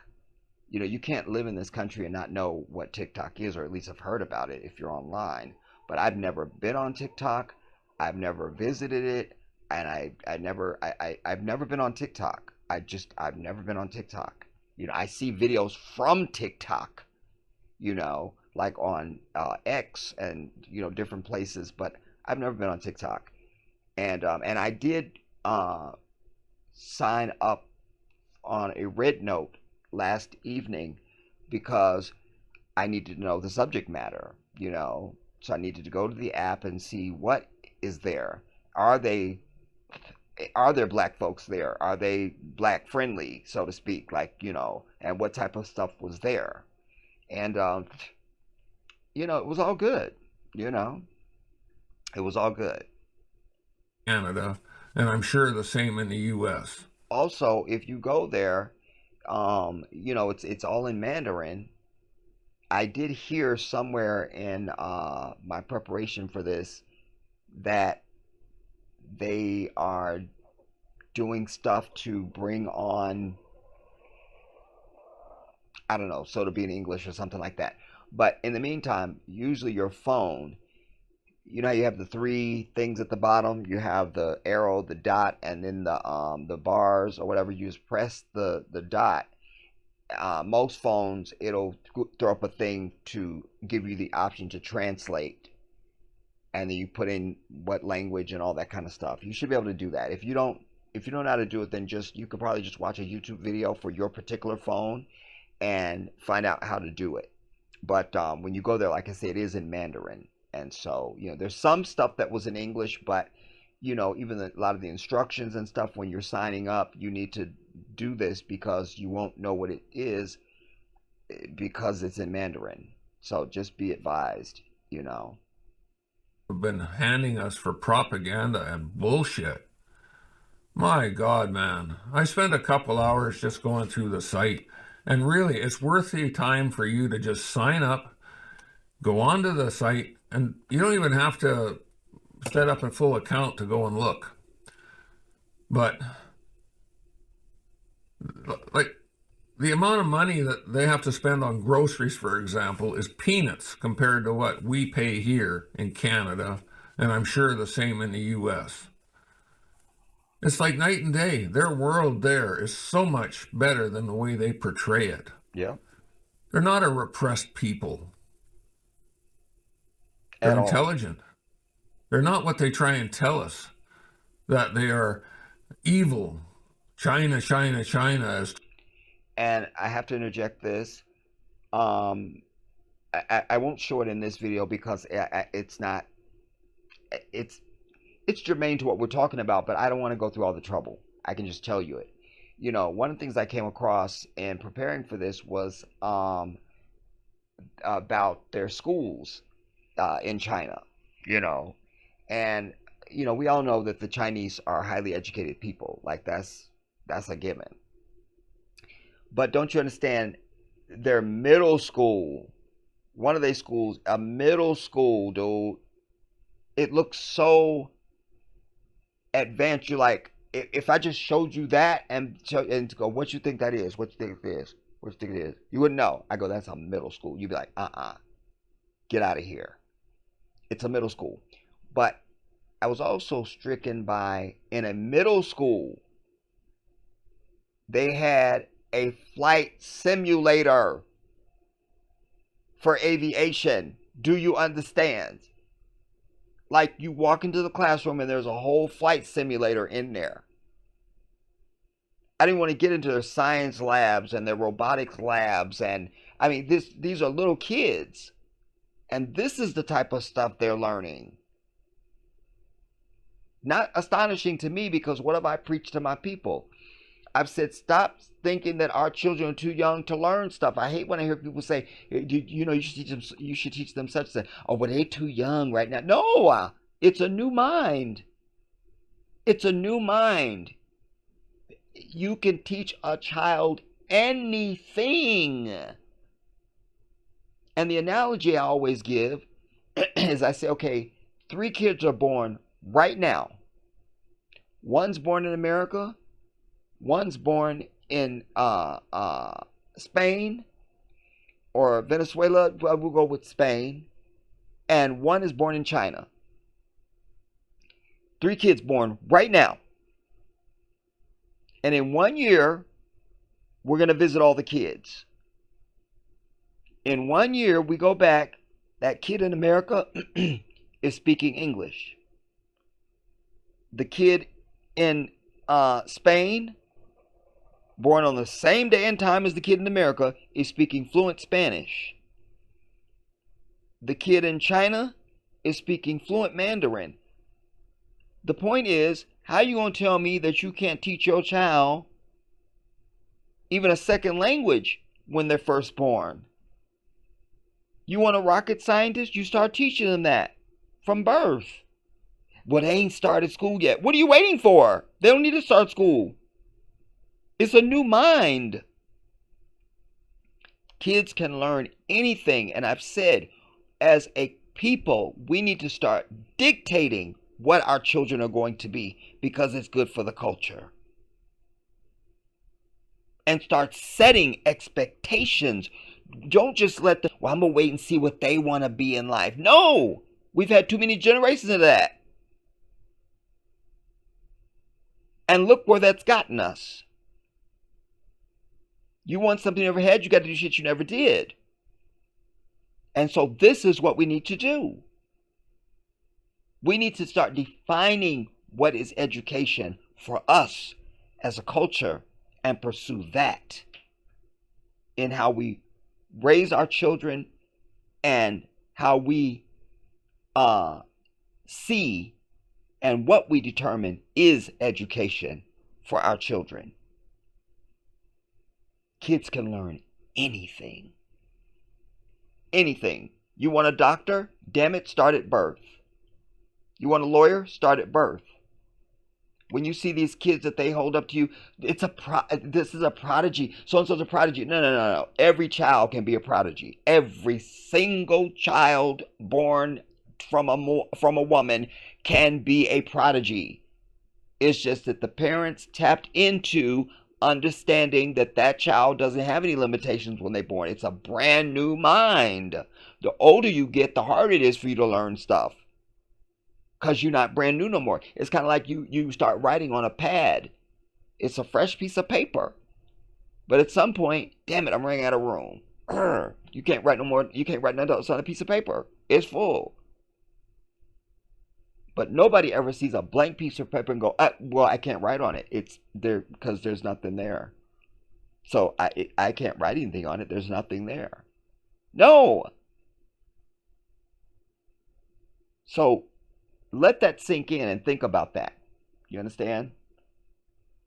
Let's stop selling our children short, and indeed our culture as a whole. Let's start seizing the moment and understanding every time that there's a new child born amongst our culture, we should celebrate that as another chance. Another chance to get it right this time. This one is going to be the one who's going to be the leader of Africa. Or this one's going to be the one that's going to be whatever. You see? And you steered in that direction. Let's go on. My God, man. I spent a couple hours just going through the site. And really, it's worth the time for you to just sign up, go onto the site, and you don't even have to set up a full account to go and look. But, like, the amount of money that they have to spend on groceries, for example, is peanuts compared to what we pay here in Canada, and I'm sure the same in the U.S. And it's real food. It's like night and day. Their world there is so much better than the way they portray it. They're not a repressed people. They're intelligent. They're not what they try and tell us, that they are evil. China, China, China, as Trump would say. Go have a look. Seriously, you're going to get a rude awakening about the truth and the propaganda that we've been hand-fed for years, that Damn it. China's our enemy. And I want to say this too. You know, something else I came across, because they always say, you know, that China's a polluter and there's all this pollution in China. Well, I don't know how true that is.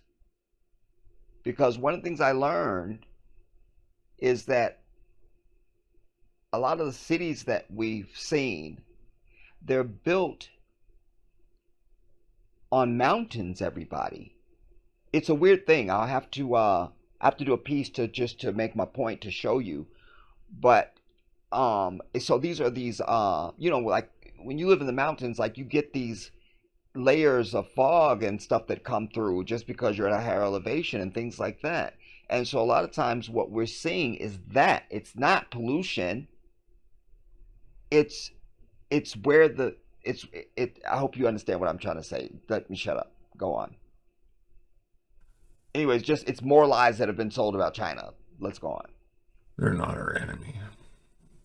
Our enemy are the people who sit in those fancy chairs in Congress and Senates and exactly politicians, the rich, the Mark Zuckerbergs of the world, the people who hand us BS. I have to say that I got an education in the last 24 hours, just going through that site, watching various videos. Now, it's not TikTok. It's more of it's slightly different than TikTok, but it's good. And it's unbelievable to see how many people will welcome you. Go have a look. Take care, my friends. God bless. And let's put an end to the government's nonsense, both Canada, US, and around the world.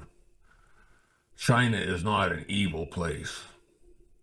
And either is any other place that they've told us that's evil. It's just projection, everybody. It's the same as when they broke out with this latest genocide in Gaza, and they told us, oh, they were putting babies in microwaves, they were doing all this to women, and they were doing this, and every single fucking thing that they named is the shit we saw on camera and have the receipt for that they do and have been doing to the damn Palestinians. This is no different.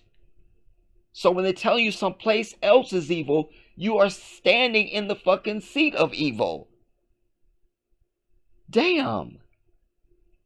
China is not a place where they repress their citizens. I mean, yeah, there's things they can't do and things they can't say. But they live a healthy and prosperous life there. It's different. Go see for yourself. Give me your feedback when you're done. I'm curious to know what you think. Take care, my friends. All the best. He's in pain. If you can hear us, please save us. This, I don't know what that was all about. That's all he does, and it's worthless, and it's a waste of our time, and so we're moving on. That in China, a communist country, that I could go there and buy a home, like I pay the mortgage, and it is mine. For 70 years, that is my property. I don't ever have to worry about losing my job, getting sick, or just not even being able to pay the bills. It's mine. And then when that 70 years is up, all I have to do is renew the property tax for a small fee that's nowhere close to the amount that I would have to pay in America. Wow, what a concept. I want to stop there and say this. Think about it, everybody. It's a double nightmare. In America, it's one thing you lose your job. That's one thing. Now you're not going to have any money. But that should not be fucking attached to your ability to have a roof over your head. Do you understand what I'm telling you? That those two things should not be intertwined in any way at all. You lose your job, fine, you lost your job, but at least you got a place to live. Because that's your human right. That's your human right. But that's one of the ways they keep you a slave. That's why you can never own your home. So just imagine, if you pay your home, let's say you paid off your house, now you got to pay those damn property taxes. Or they're coming to get your house. So that means you gotta have some Social Security coming in, some retirement coming in. That means for the rest of your life, you have to have something coming in, or you're gonna lose what? A roof over your head. So they got you as a slave your entire fucking life on some level.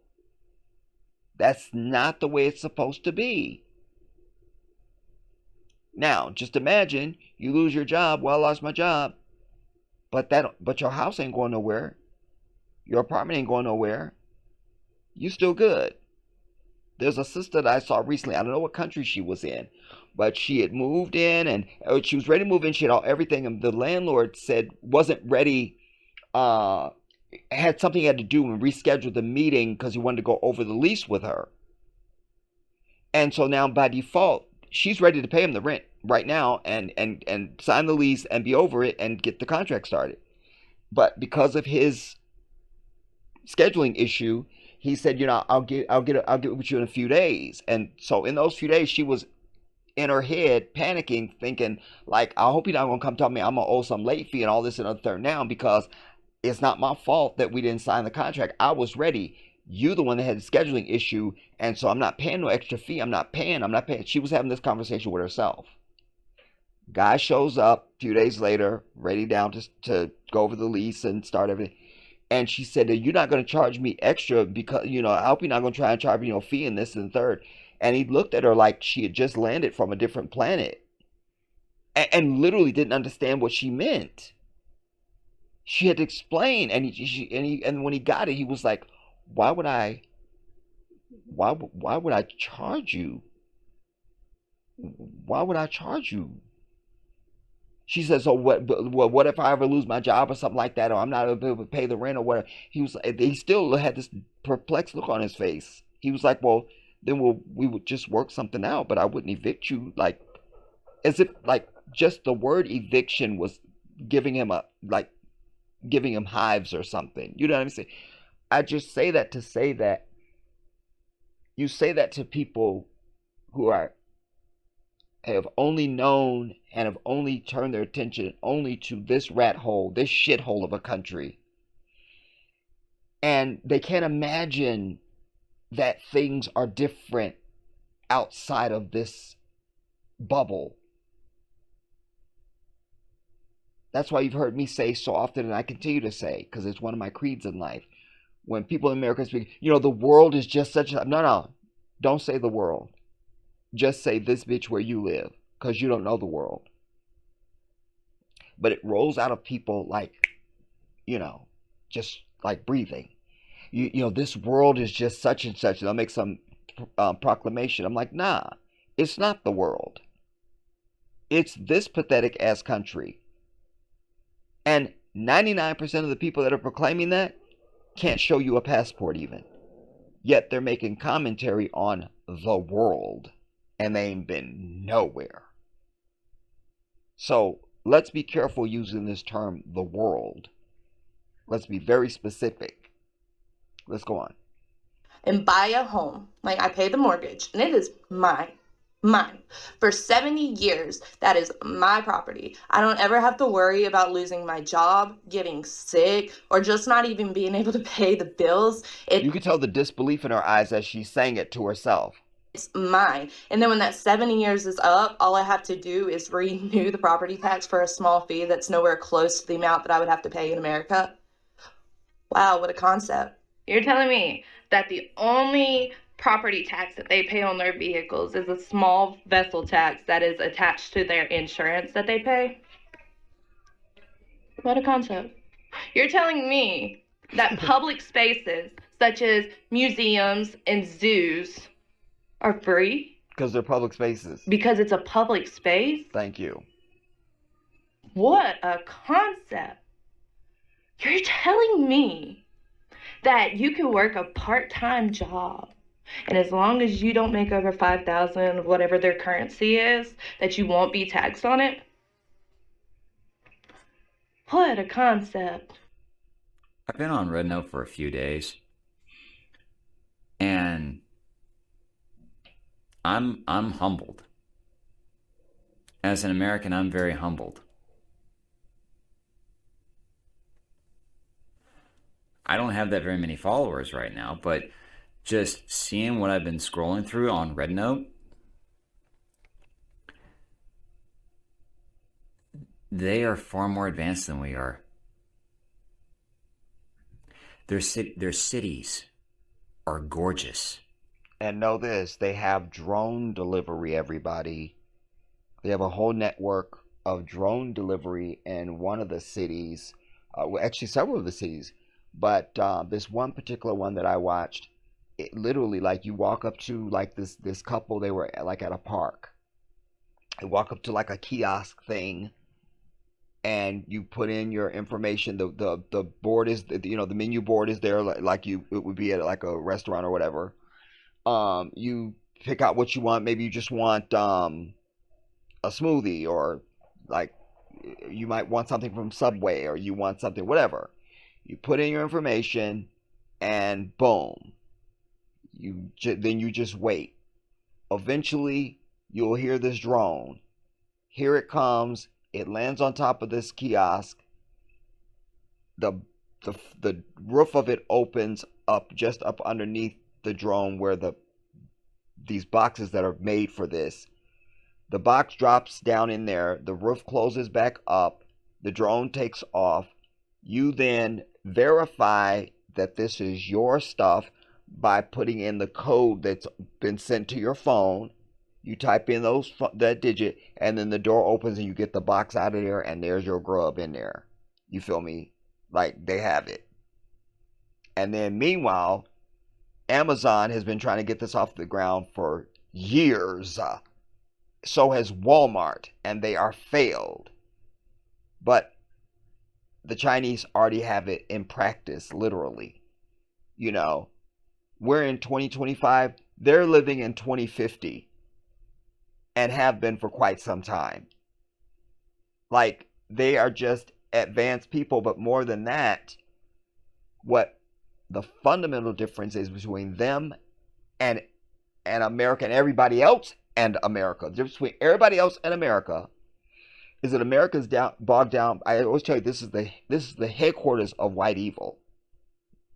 So this is the headquarters of white people, and then you have your European Union. So you have British, you have the French, just any white countries. You'll see something vastly different, but particularly America, because it is the seat, the headquarters of whiteness and white evil. And so this is their society, and so everything about any person is expressed in their society. It's like I'll give you a microcosm. You come to my home, you will see the expression of the Jedi. This is where I live. It's one thing to see me out in a store, or, oh my God, you saw me, in my latest movie, or you saw me in Janet in concert, or something. I don't want to get into that. Don't type me stuff. Don't ask me questions. Anyway, I'm just saying, like, when you come to my home, this is every expression of me is in my home. Everything is in my home. So this is their society. So this is an expression of them. How they do their politics, how it's laid out, how their laws are. This is an expression of them. This is their house. So in that is jealousy and envy and greed, selfishness, unrighteousness, ungodliness, no connection to spirituality, and a commitment to humanity and just what's good for the human being. That they'll literally turn away a cancer patient because their insurance doesn't cover it, instead of saying, fuck that, you're a human being, you have a right to live, let's get you in here. Like, that's the way it should be. But no. And so societies like China, since that's what we're talking about, are not jaded away from humanity. This is the only place where humanity is just optional. It's just optional. It doesn't exist. But outside of this bubble, people still have their natural sense of, I'm a human being and you're a human being. And certain things are just in place simply because we exist as human beings. Like, we don't need to legislate. We don't need to decide. Like, this is just what it is. It's because you live, because you exist. That's the fundamental difference before you get into all the other stuff. Let's go on. And I'm talking about the smaller cities, and some people that live in the south of China.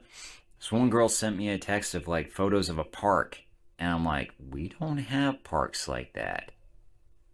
Their parks are far better than ours. Right, and during the fires, well, we still got fires here in California, but there was even, they showed since he mentioned some of the, I appreciate that he's talking about specifically the smaller cities, so people just think, oh, you would expect to find that in the big cities. He's trying to say, I'm talking about even the smaller cities, and then I'm adding something I saw recently where one of their little towns was out in the, out in the out country someplace. And because of the materials they build with out there, they recognize, this place would be very vulnerable to fire. So they literally have these cannons that that are built all around this place, these water cannons. And in event of fire, they come up and the thing opens and they just water sprays all over like these high-powered cannons. And they're just there just in case, as if there was ever a fire. You see, just in case, it's going to be all good. You don't got to wait for the fire department to get all the way hell out here and all this kind of nonsense. It's already in place. It's already there.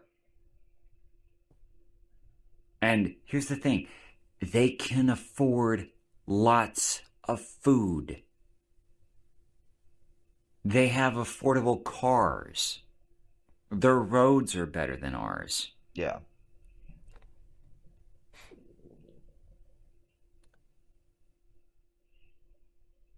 Yeah, we're screwing up. America's really screwing up on a lot of things. Our government has lied.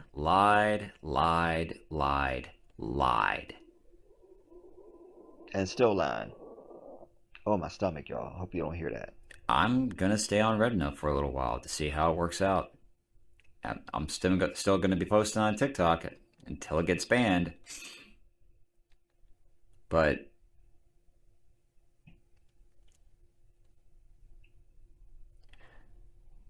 seeing how China really is has been very humbling. I'm moving to China because what the fuck, America? I made a friend over in China through Red Note, and they told me that China has public school for college. Guess how much it is? Wrong. $650 American per year.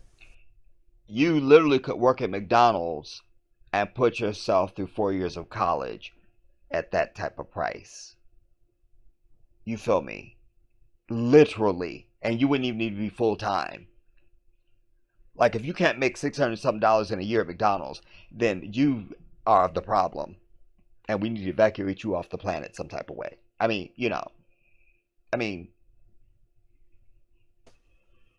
looked up the average price of 1 year of college in America. Wait for it. $30,000 is the middle for 1 year.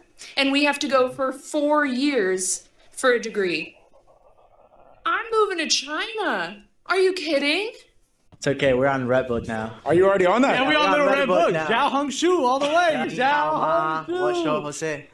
What? 你好吗？我是 Elliot. 今汉晒用红的红红通给，寻常的猫用毛上动给。 You're actually really impressive with the Mandarin. I should know Mandarin better than you. Bro, you gotta lock in. I'm gonna download that. Zhao Hongshu, baby. Zhao Hongshu.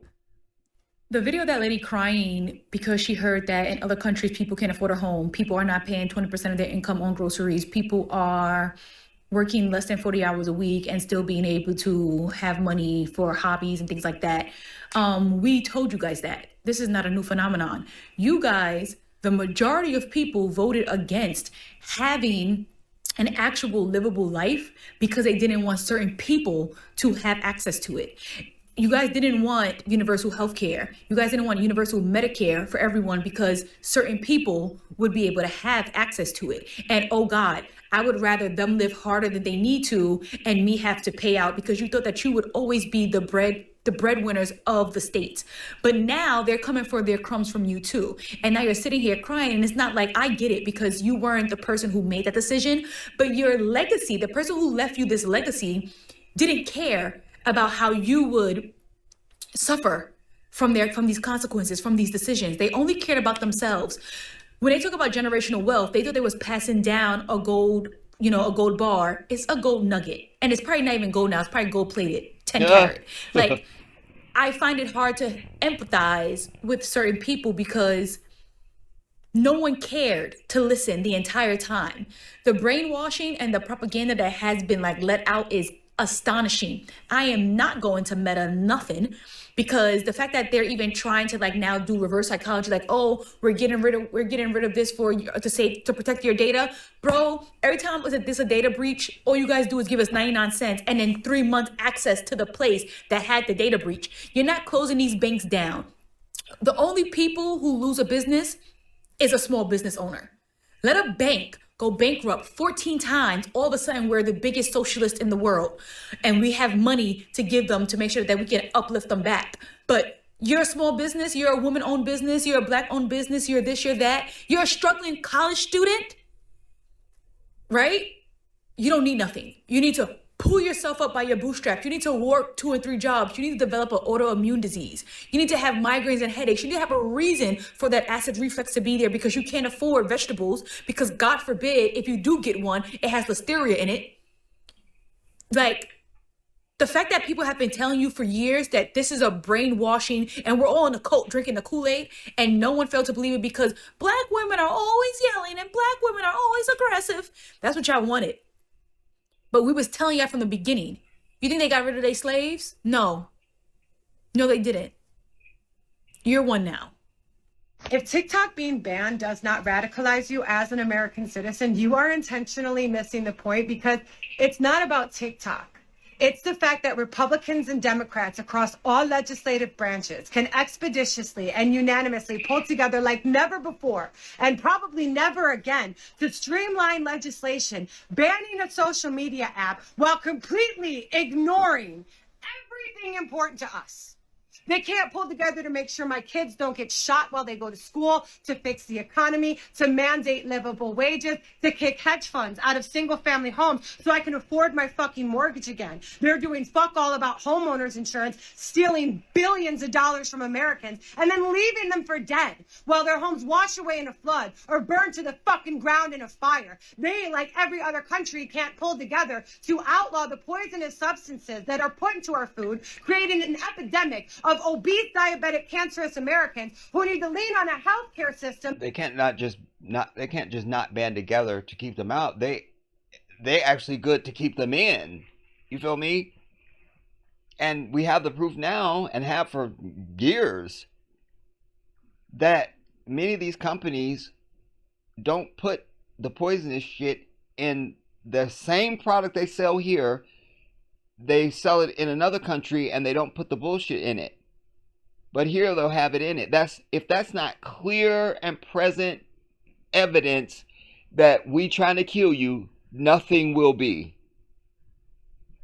It's time for the American people to rise up, dude. Whatever that needs to look like. You understand what I'm telling you. But something has to move the needle for people that are going to continue to live here. You feel me? Like, you don't really have a choice. You're going to have to get out, or you're going to have to do something. Whatever that is. Or burn to the fucking ground in a fire. They, like every other country, can't pull together to outlaw the poisonous substances that are put into our food, creating an epidemic of obese, diabetic, cancerous Americans who need to lean on a healthcare system. They do fuck all the mandate in way of quality of service or cost. They won't give us free healthcare. They won't invest in infrastructure or education. But all of their efforts collectively go to banning a social media app. California is on fire. North Carolina and Tennessee washed away. New Jersey has geoplasmic orbs over it. Our kids get shot in school, and our economy is on the brink of fucking collapse. But their top priority is banning social media. Israel. That's where the effort goes. Why don't you ask them how their standard of living is? Okay. Wait, no, don't actually talk to them. You can't do that. They don't have to have their credit checked for an apartment. They can just buy it. Give me that fucking phone. This whole time I thought they were just afraid of us learning about other philosophies, other political ideologies, because that would threaten the late stage capitalism that we're in. Well, it's simpler than that. They can afford groceries on the other side of the world, one of the biggest countries in the world, the biggest population. Every time we talked about the healthcare system, the pharmaceutical, the food, the pew-pew lack thereof regulations, every time we pulled examples from other Western countries, what is the thing they always come back with? Well, they have a population of 50 million and we have 350 million, so it would never work here. It would never work here. It would never work here. Tell me why they're eating fresh food for 90 cents US. And yeah, the conversion, but people are in beautiful apartments. They're eating fresh food. They are enjoying and celebrating their history and their culture. Ups now. Fucking A. I'm chatting with a new friend in China, and their law schools are $798 per year. $798 a year to go to law school. That is everything. Because listen, just a short one for you. You'll recall that one of the speeches that Michelle Obama gave in 2007 in Iowa, when Obama was running for his first term as president, she talks about how her and Barack still had huge student loans, and she said the only reason why me and Barack was able, we just paid off our student loans because Barack wrote them books. That was the only reason.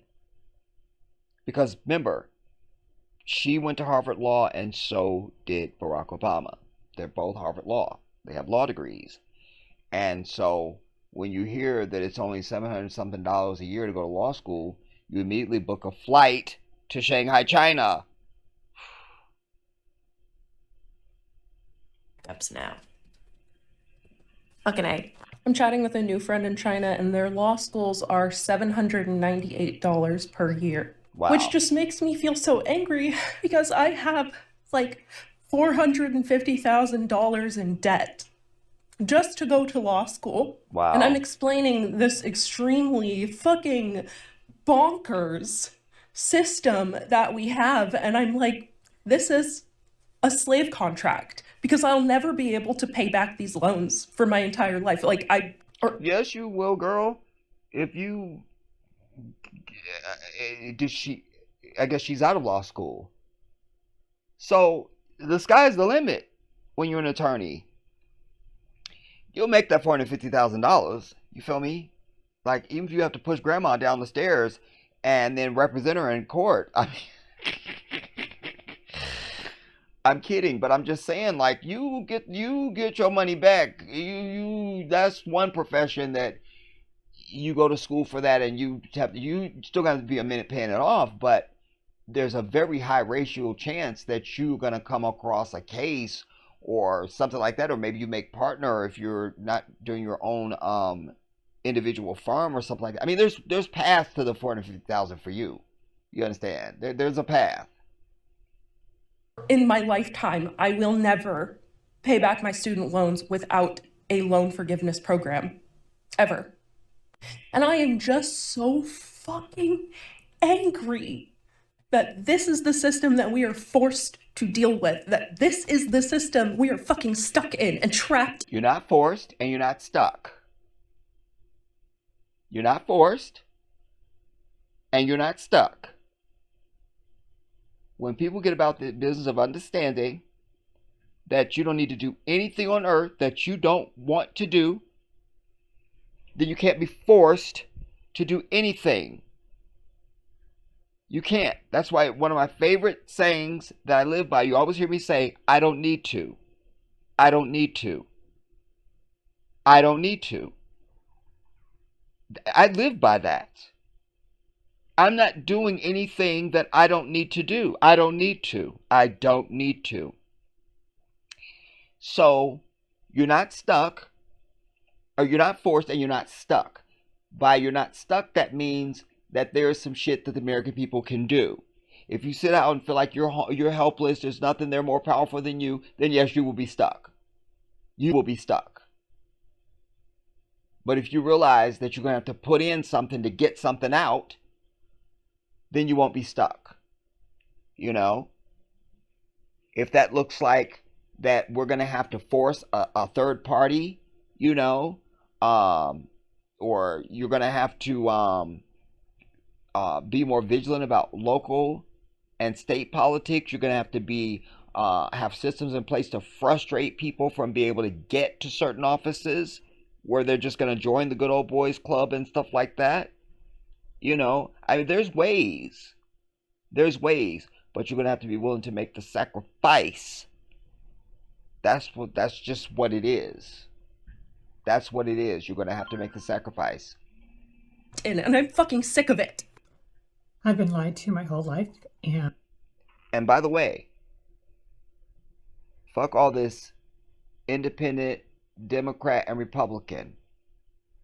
The universe gave me this the other night. The American Party. Huh? It's perfect. Because, you know, white folks always put American on everything. They love that. So let's keep that same energy. And y'all should start the American Party. Because it states its intention and what it is. Don't give me Green Party and whatever the other shit they got out there. Don't give me that. American Party. Then that frees up its founder and its members to attract the public on a message of that is socialist, that is good for the people.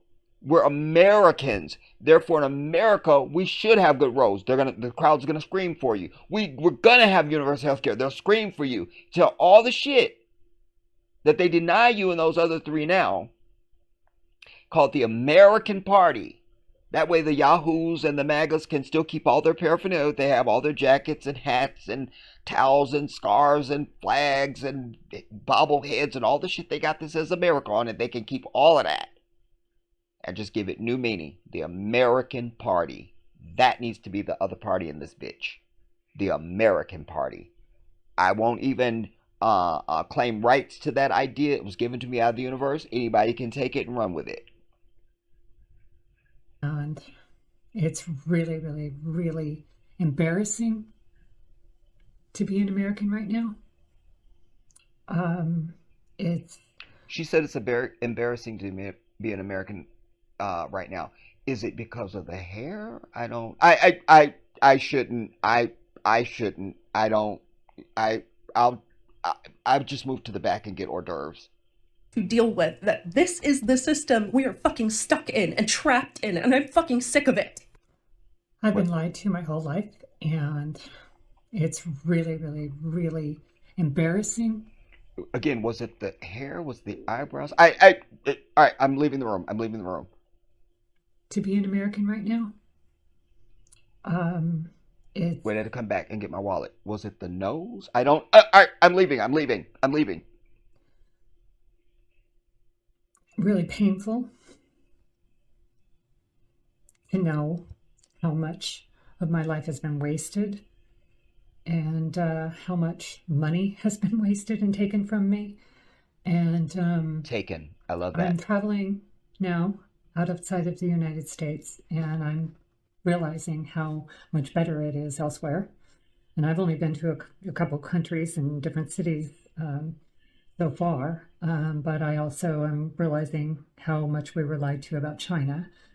And I know that we've been told they're our enemy, and you know, and yet we have so many products from them in our homes in America. Yep, everything is from China.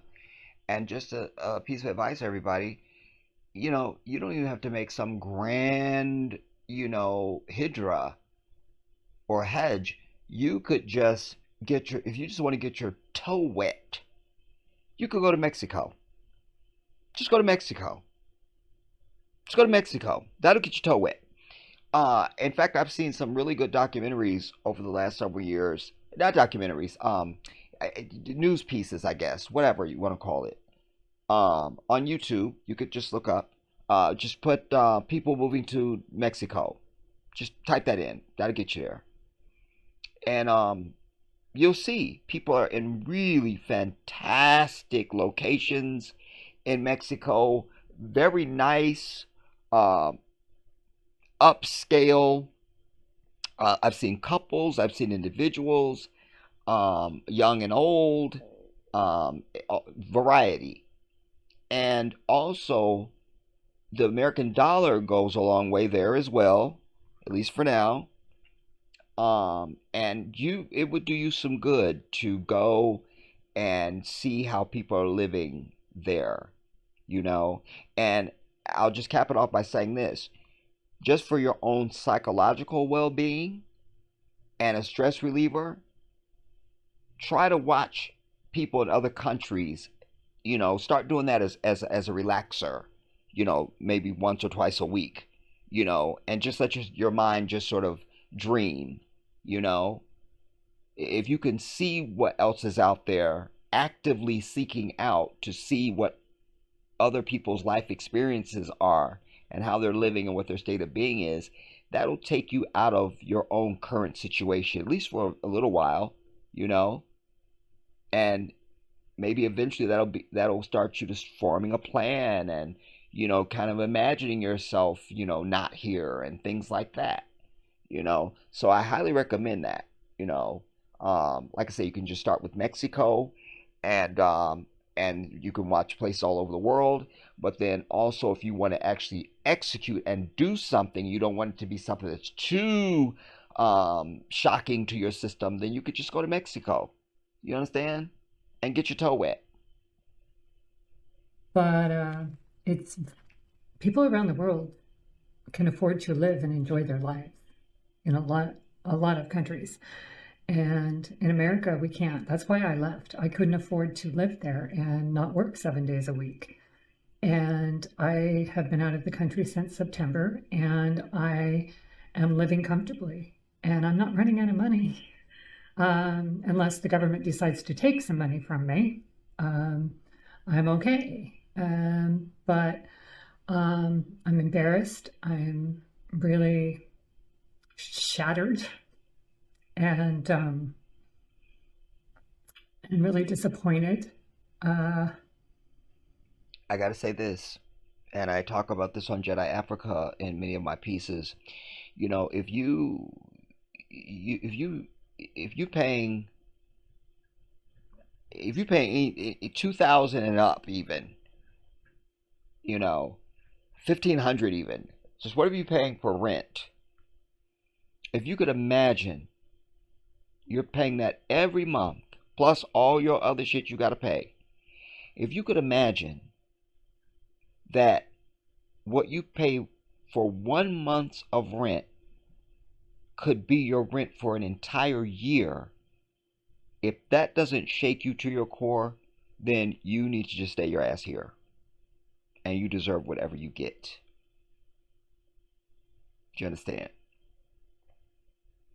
Like, there is no need, because as we sit now, you've got many rooms across this nation where you got white people sitting in those rooms coming up with more ways to take money from the citizens, whether it's your local county, your state, or the federal goddamn government. It doesn't matter. Always come up with some new way to take more fucking money from you. That's it. Take. That's it. You never get a chance to hold on to your money. And one of the sad parts is that many people, if you did a financial forensics on their bank accounts and their income, you'd see that if they could just keep what they made, Honest day work for an honest day pay. If they could just hold on to what they've earned, a lot of people could still get by. A lot of people could still get by. But it's just the take that just wears it all down. And you look up and you got nothing. You got nothing left. And people ask me where I'm from, and so far I've told people where I'm from, but I always cringe inside, and I'm like, I don't want them to know this. And most people know I'm American anyway, just looking at me. A lot of them say, oh, English? But I'm, I haven't said I'm from Canada just because it's hard for me to lie. But I always cringe, and I've met some people who've said, oh, I want to go to America. And all I can think is, oh my God, don't. Just don't. And I was telling brothers that in Africa, and when I was in Senegal, there was a couple times when Papa would go, he'd go, brother, you have to meet this brother. He's talking about he wants to go to America because he knows how anti-American I am. Because he knows how anti-American I am. So Papa would be like, brother, this guy, you have to meet him. He's talking about he wants to move to America because he knows I'm gonna be like, nah, this not the spot. You don't want to move. You don't move there. It's not the spot. Do not go to America. Do not. And then I start my whole lecture.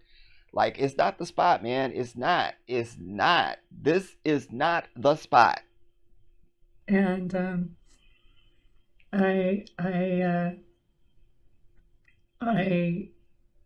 looking forward to going to China. I was going to go in the fall. It looks like it might be 2026 now. We'll see. But I want to visit it in person. It's absolutely beautiful. I realize that one of the things that's really struck me is we're waking up. We're waking up even more, and there is no going back from this. Now that so many people have discovered Red Note, and it's all over TikTok now, until they take that away from us. I got to say this. You remember the guy earlier that said, I have been humbled? So the redneck looking guy with the beard and all of it. This is good for everybody, but it's also good, especially some type of way, it's especially good for white people to see another nation that's not white, because it wouldn't be the same thing if it was Britain or France or some shit. It just wouldn't. This has a certain impact because these are not white people. China is Chinese people. You feel me? And so you could understand his statement. This has humbled me. Because here is a whole nother nation that ain't got shit to do with white people at all. And they're 1,000 times better than you at every test point. At every test point. And I kind of hear or feel some of that from her. You know what I mean? Like, and I suspect probably a lot of white people that are going through this now, that's part of their revelation and then surrender. That I'm white, and of course I must live in the greatest nation already until you don't. So this is also very good in that regard as well. I realize that, one of the things that's really struck me is, we're waking up. We're waking up even more, and there is no going back from this. Now that so many people have discovered Red Note, and it's all over TikTok now, until they take that away from us, it's just really, it's uplifting because so many more people are waking up to how much we were lied to about China. And yes, I know China has issues as well, but I'm grateful for that because there's no going back. We can't go back now. And the government can't lie to us anymore. And we're just going to say, oh, okay, they've lost control of us.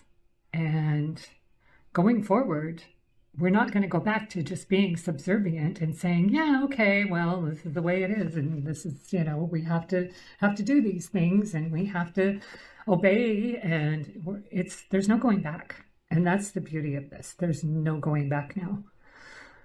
They can take Red Note away from us. That can be destroyed. We'll find another way. But we have communicated enough on TikTok, and we're communicating enough on Red Note now. Thank God that our eyes are wide open to how much we've been robbed, literally robbed, Yeah, of all our money. literally. And, it's not a quick solution. We've done a lot in a few days, and I'm really, really grateful for that. I'm on Red Note, and I'm going to stay there, and I'm going to continue my travels, and my eyes are going to open even wider. And here's one of the big lies that, for most of my life, I didn't understand how people fell for this one. I don't care if you just have a lemonade stand. They have you believing that when there is short supply or more demand, that the price goes up. I'm a business major, thank you very much. But I didn't need to do that. I knew this when I was a kid. Like, the more people are buying your shit, you have more versatility in lowering your damn price. And we've seen that even in the greater society. When the VCR first came out, oh my God, it was $1 million for a damn VCR. But more and more people bought them, and the price of the VCR came way down. Same with the CD player, and on and on. But because supply is low, that doesn't mean the price goes up. If I'm selling lemonade, I got a lemonade stand, I'm running out of lemons. Quick, we can't sell it for 25 cents anymore. It's got to be $15. Nah, how does that make sense? How does that make sense? It doesn't. But they have the people accepting this. Even with this inflation bullshit. That's fake.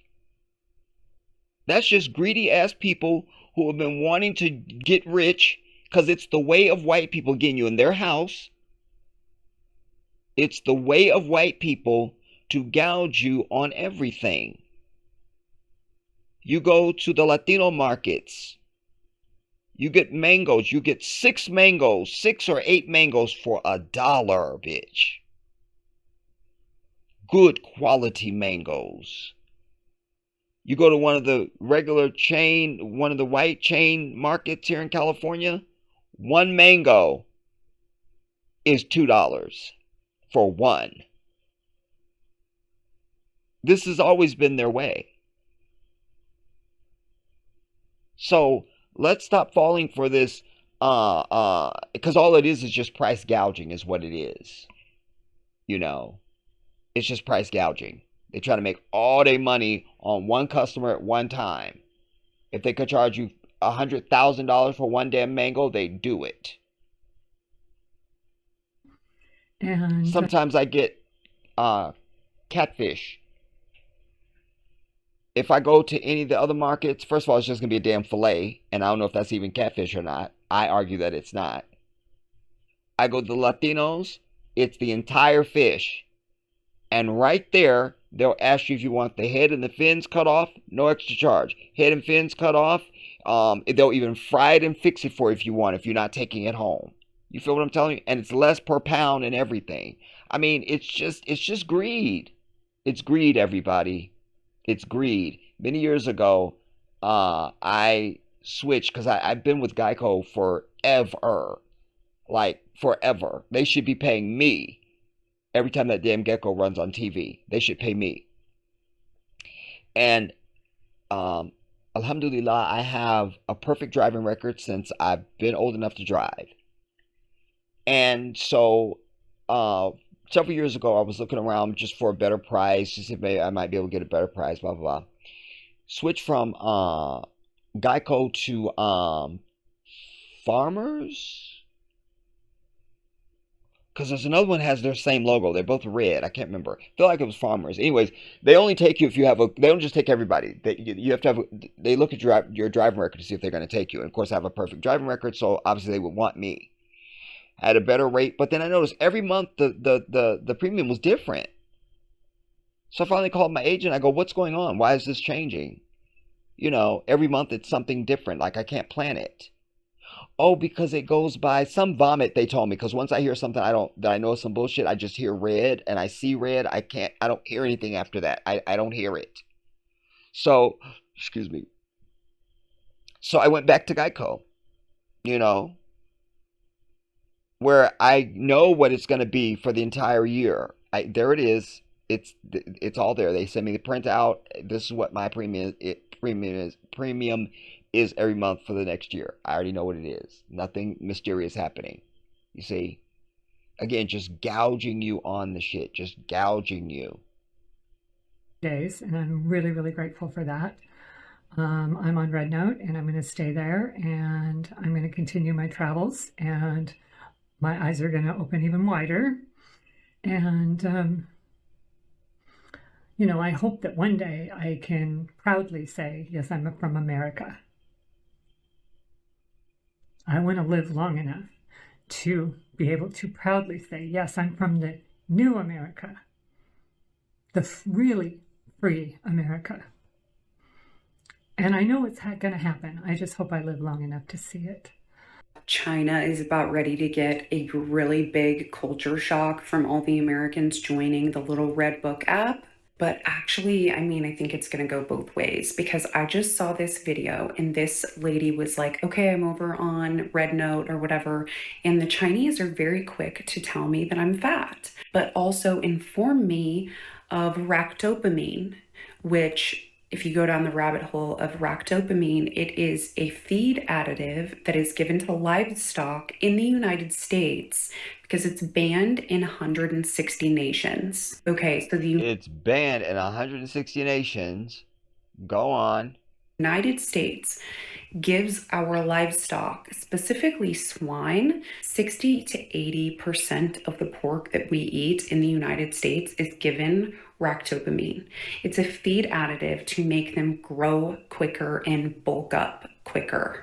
So they were kindly informing this lady of the ingredients in the food that we're eating in the United States that is making us chronically obese and chronically ill. People on Red Note were asking me how much things cost over here. We all thought that Americans only need to work 3 or 4 hours a day. No one around me has 2 jobs. 2 full-time jobs is unimaginable, which is crazy. I love that. She's reading the stuff that some responses to the Chinese are saying, and that one just strikes me. Working 2 jobs is unimaginable. Like that's just like it's so foreign, it's unimaginable. I love that. Working 2 jobs is unimaginable. Americans only need to work 3 or 4 hours a day. No one around me has 2 jobs. No one around me. 2 full-time jobs is unimaginable, which is crazy. Hearing that come out of the mouth of someone who lives in China, based on what we've been told. Right. In China, you only need 1 job. Thanks. Let us break from the false. Because let them tell it. They're all working in sweatshops, everybody. Oh, the illegal child labor is just off the chains, and we've got to go there and do something now. I'm getting my wallet ready now. And I'm calling Oprah to see if we can get her plane, or maybe Tyler. I mean, they need us. They need us now. They're just living in squalor, and somebody's got to do something about it. Imaginable, which is crazy. Hearing that come out of the mouth of someone who lives in China, based on what we've been told. In China, you only need 1 job. Thanks. Let us break from the false propaganda. This is completely different from the America we know. By the way, for the record, I just was answering what the median price of groceries is a week, what the median income is for just a middle class person in America.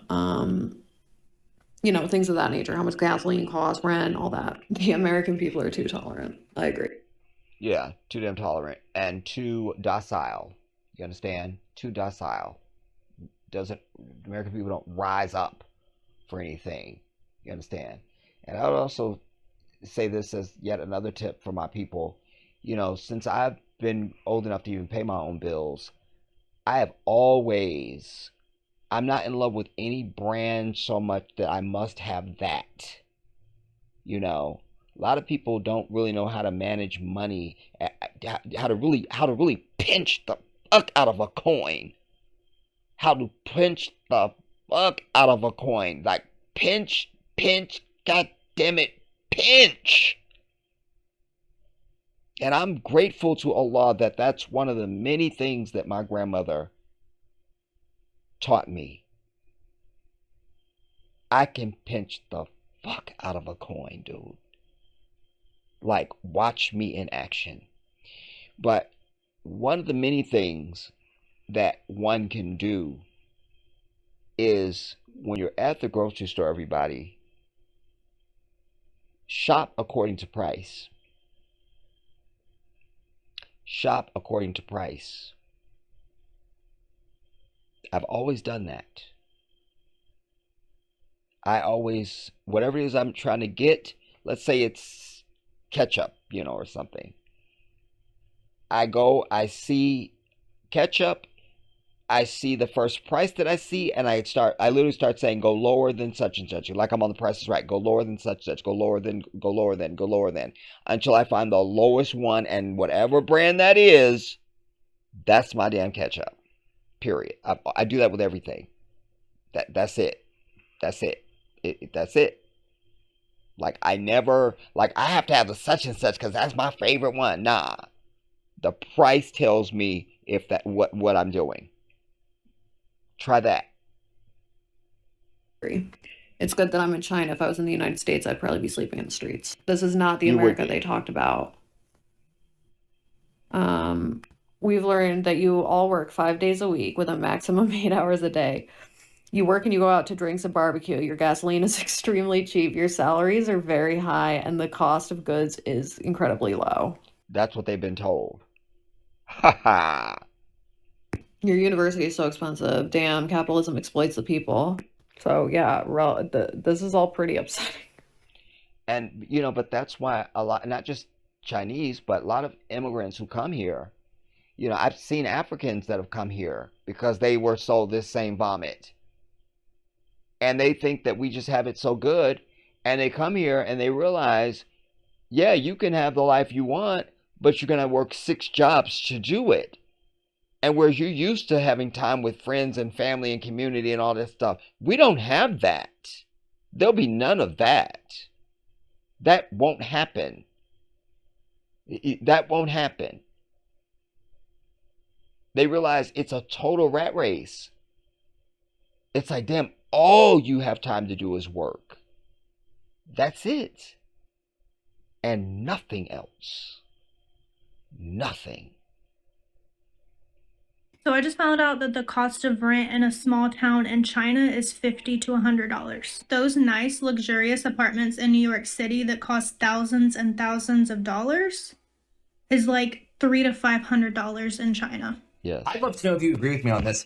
I think even if TikTok gets saved, By the way, even the apartment I was telling you about earlier, one of the apartments I looked at in the Gambia, everybody, wallahi, that place alone in America is at least $3,500 a month, and then you add that it's right near the damn beach, you can just start filling in the rest of the zeros of what you think that would need to be, just based on location.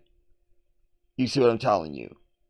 Like, just even that place, there's no way I would be able to afford that in America. Even if I could afford it, there's no way I would even get it because it's just so outrageous. Like, that's just outrageous. Some shit you just don't do because if you have the money, don't do it. Because it's just ridiculous. There's a Muslim sister that I saw years ago. She's she's a big YouTuber, and she's has this apartment that's it's right in downtown Los Angeles. And it's it's a corner apartment, so the way her window went around, it was amazing. And she happened to mention in one of her videos that her apartment is $4,000 a month. I thought I was going to be airlifted to the trauma center right then and there. I can't imagine like that. I can't imagine. I can't imagine that. I'm a hand now. You want to tell me I hand over $4,000 and that takes care of my gas, lights, and gas for the house, food, comes with a valet, takes care of the car insurance and some. You start adding some lists and be like $4,000. All right, maybe we could begin to talk about it. We could at least have lunch. But I'm gonna hand over $4,000 and that's just my rent. Never. I'd love to know if you agree with me on this. I think even if TikTok gets saved at this point, I think that the kind of culture of the app will change forever. This has been a very agitating and radicalizing experience for a lot of people, for tens of millions of people. And it kind of feels a little bit synonymous with when you know that people break up for a day and then get back together, it's like, oh, the foundation of that relationship is not that strong, huh?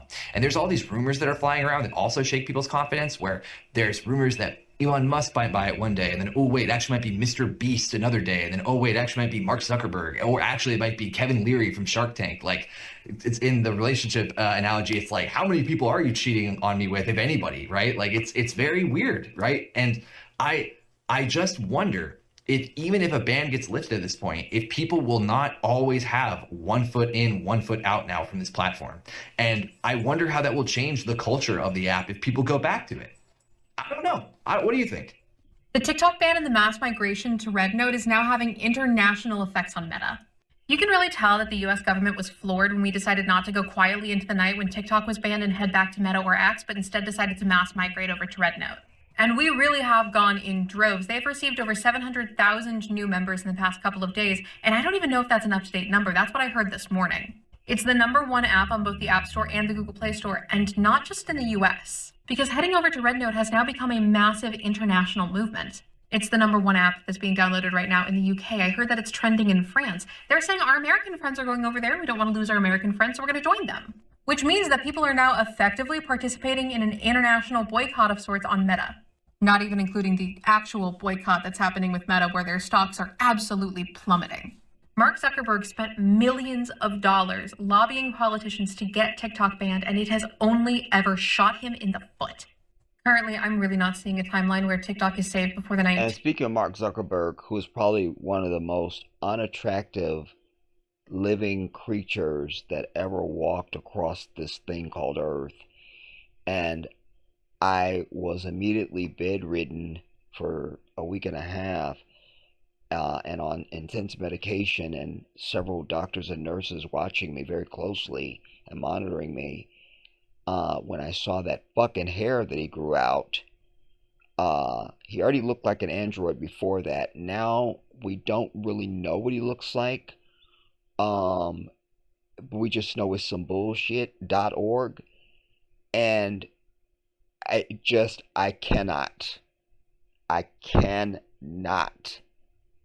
cannot. But when you look like that, all you can do is be wealthy. You understand? That's because that's the only ticket you're gonna have to anything in life. You look fucked up. You don't got no penis at all. You have to be wealthy. That's your only out in life. You will have to have money. You're gonna have to have money. That's it. Gone in droves. They've received over 700,000 new members in the past couple of days, and I don't even know if that's an up-to-date number. That's what I heard this morning. It's the #1 app on both the App Store and the Google Play Store, and not just in the US. Because heading over to Red Note has now become a massive international movement. It's the #1 app that's being downloaded right now in the UK. I heard that it's trending in France. They're saying our American friends are going over there and we don't want to lose our American friends, so we're going to join them. Which means that people are now effectively participating in an international boycott of sorts on Meta. not even including the actual boycott that's happening with Meta, where their stocks are absolutely plummeting. Mark Zuckerberg spent millions of dollars lobbying politicians to get TikTok banned, and it has only ever shot him in the foot. Currently, I'm really not seeing a timeline where TikTok is saved before the 19th, and it does sound like TikTok is going to be shuttering all operations come Sunday.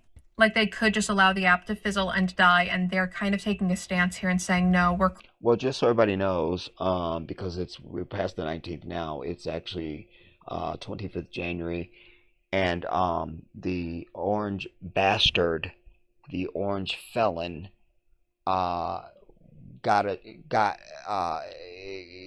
saved it for 75 days. I say, like, it's good till April something.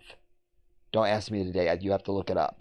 But it's good till April something. But the Supreme Court's ruling is not reversible, and that's it. TikTok is definitely over. It's just, but if you're noticing that it's still up, it's only good till April.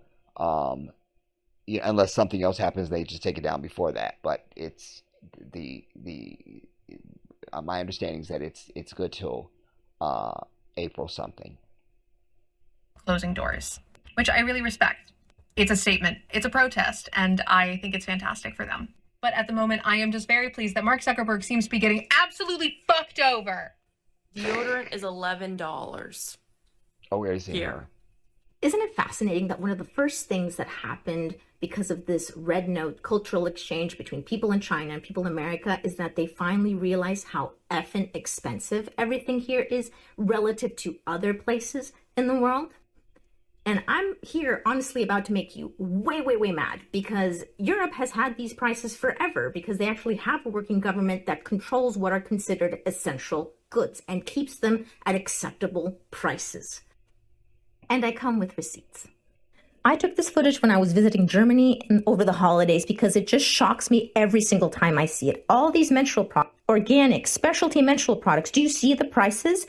They start with 1s, 2s, 3s, 4, even the period underwear, which is a reusable item, is $14. That was the most expensive item I found on these shelves. Even these super packs of 48 tampons are €5.95, €4.95. It is extremely affordable versus here in the US. I also noticed that most of these boxes did not have plastic applicators. In fact, you can't buy tampons in the US without plastic applicators in the stores anymore, because that's what everyone needs right now, more plastic. In comparison, I found some screenshots of similar products, all with 6, 7, 8, 9, 10, 11 in front. Menstrual cups, not $8, no, 20, 30, 40, 50. And don't even get me started on diapers. My child no longer uses them, but it just boils my blood to see how expensive it is, on top of everything else being more expensive here in the US. So I'm pretty happy that people are finally wising up to this and hopefully can demand change from these multi-million-dollar corporations who have no problem pricing things reasonably in other countries, just not here. Posted on Xiaohongshu a video of my Chick-fil-A grilled nuggets. I got a 12 count because, trying to stay in shape. And said that it was about $10 or 73-ish yen. People are freaking out that is incredibly expensive. The only thing that brings me comfort during this entire TikTok ordeal debacle bullshit is y'all can take the app away if you want. The damage is done. The damage is done. I have never seen revolution and class consciousness is mainstream. Mainstream. If you were to bring up this topic last year... That's a good point. What do you say? What do you say? Revolution and class consciousness is universal? How do you say that? Revolution and class consciousness... Oh, revolution and class consciousness are mainstream. Is mainstream. Yeah, I like mainstream. If you were to bring up this topic last year, 6 months ago, no, you're crazy. You're delusional. These are conspiracy theories. The government would never try to control you. The government is all for the people. Blah blah blah blah blah blah blah blah. So now that we've seen that that's not true. We've seen that that's not true. So there's no going back. There's no convincing us that the other way of life was the only way, the correct way. We've seen that in China they're paying $300 and less for an entire house. Okay? I can't even buy groceries with $300. Enough groceries to last more than at least 2 weeks? Nope. No, $300 will last maybe a week. Maybe a week. I'm not even fucking kidding. And like, y'all could be like, oh, you're just not shopping right, blah, blah, blah, blah, blah. Not all of us want to eat processed bullshit every fucking day. So yeah, I'm going to fork over a little bit of extra money for fruits, for vegetables, for fresh food, for meat. And it's fucking expensive. One goddamn T-bone is $25 at Walmart. Damn. $25 for At a Walmart. slice of meat. So like I said, the damage has been done. If this is even what you want to call damage. People are aware, people are conscious, people are ready for change. For a few days now, and I have learned so much. But I just saw this post and someone was like, is there a homeless crisis, or like there are homeless people like there is in America? And someone said, there's not really homeless people, there's homeless cats. Why is that? I don't get it. Of course a fucking cat is homeless, bitch. It's a wild animal. Okay, we gotta move past her bitch ass. We don't care what else she got to say. See, it was all good when it was all good, but now a bitch is getting aware. I'm too aware. This little Red Book app has me too aware. And I can't go back once I start knowing shit. Our government, quite frankly, does not fuck with us. And we knew this. We knew this. I knew this. You knew this. But being on the Red Book app is putting it into visual perspective. It's putting it into visual perspective. Do you see how the Chinese are living, guys? America is considered the leader of the world stage, yet we have one of the most highest homelessness population rates compared to other underdeveloped countries. Do y'all remember a few years back when there were so many videos of Chinese people having to live in storage container units because of the homelessness or because of the population? Yeah, I'm here to let you know that the homelessness rate in China is 0.18%. 0.18%, and their population is 1.4 billion people. Here in America, our population is 32 million, and we have a homeless... No. The population of America is 334 million, something like this. It's not 32 million. I can't with her. Okay, we can't watch her because she doesn't know what she's talking about. Like, she said that with conviction. Wow. So we can't listen to her now.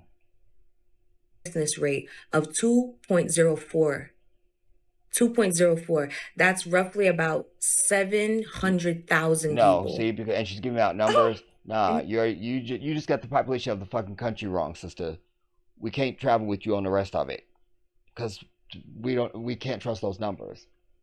So we're over her. Now y'all want to take away States royally fucked up because I'm on Red Note. This probably could have been the worst outcome for the United States. They have been trying so hard to get us to hate China, right? And now we have an open window to see how they live, okay? I just watched a video of a man who said that they don't pay property taxes after the mortgage is paid off. So that's why there's not a lot of homeless people. I mean, I'm just doing other reasons too in China, is because once people pay off their homes, it's their home. They don't have to deal with the rising taxes, that like property taxes. There's a bunch of people who live in my neighborhood, older people who had to leave, right? And I'm sure in other communities too, because the property taxes became too much and they couldn't pay those taxes off of no income or like Social Security, right? And so that people are now learning about these things, hearing about these things from people living in China. Yet we've been told that China is like the worst. This is like honestly probably one of the worst outcomes that could have came from this TikTok thing, at least for the American government. Yeah, now for the government, yeah.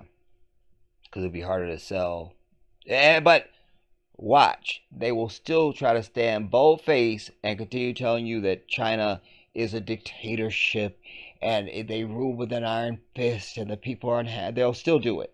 I wouldn't be surprised if they still do it. Watch. I'm sure that we have all experienced someone telling us when we talk about how bad it is here in America to go and see what the standard of living is in China. Well, we took your advice. And I can guarantee this was not the outcome they were expecting. Did you know in China that 95% of their population own their homes? Did you know in China that they have almost completely eradicated homelessness? It is 0.18% if you want to be exact. Did you know in China that there are no credit checks or credit scores? Did you know in China that law school is under $800 a year? Did you know that the people in China thought it was made up that the children here in the United States, well, the ones that can afford it, need to purchase a bulletproof book bag? Did you know that the people in China think that it's so wild that us Americans feel like we are truly free because we have the right to have opinions, but we don't have the right to make any choices? Do you know that TikTok is banned in China? And if you let our...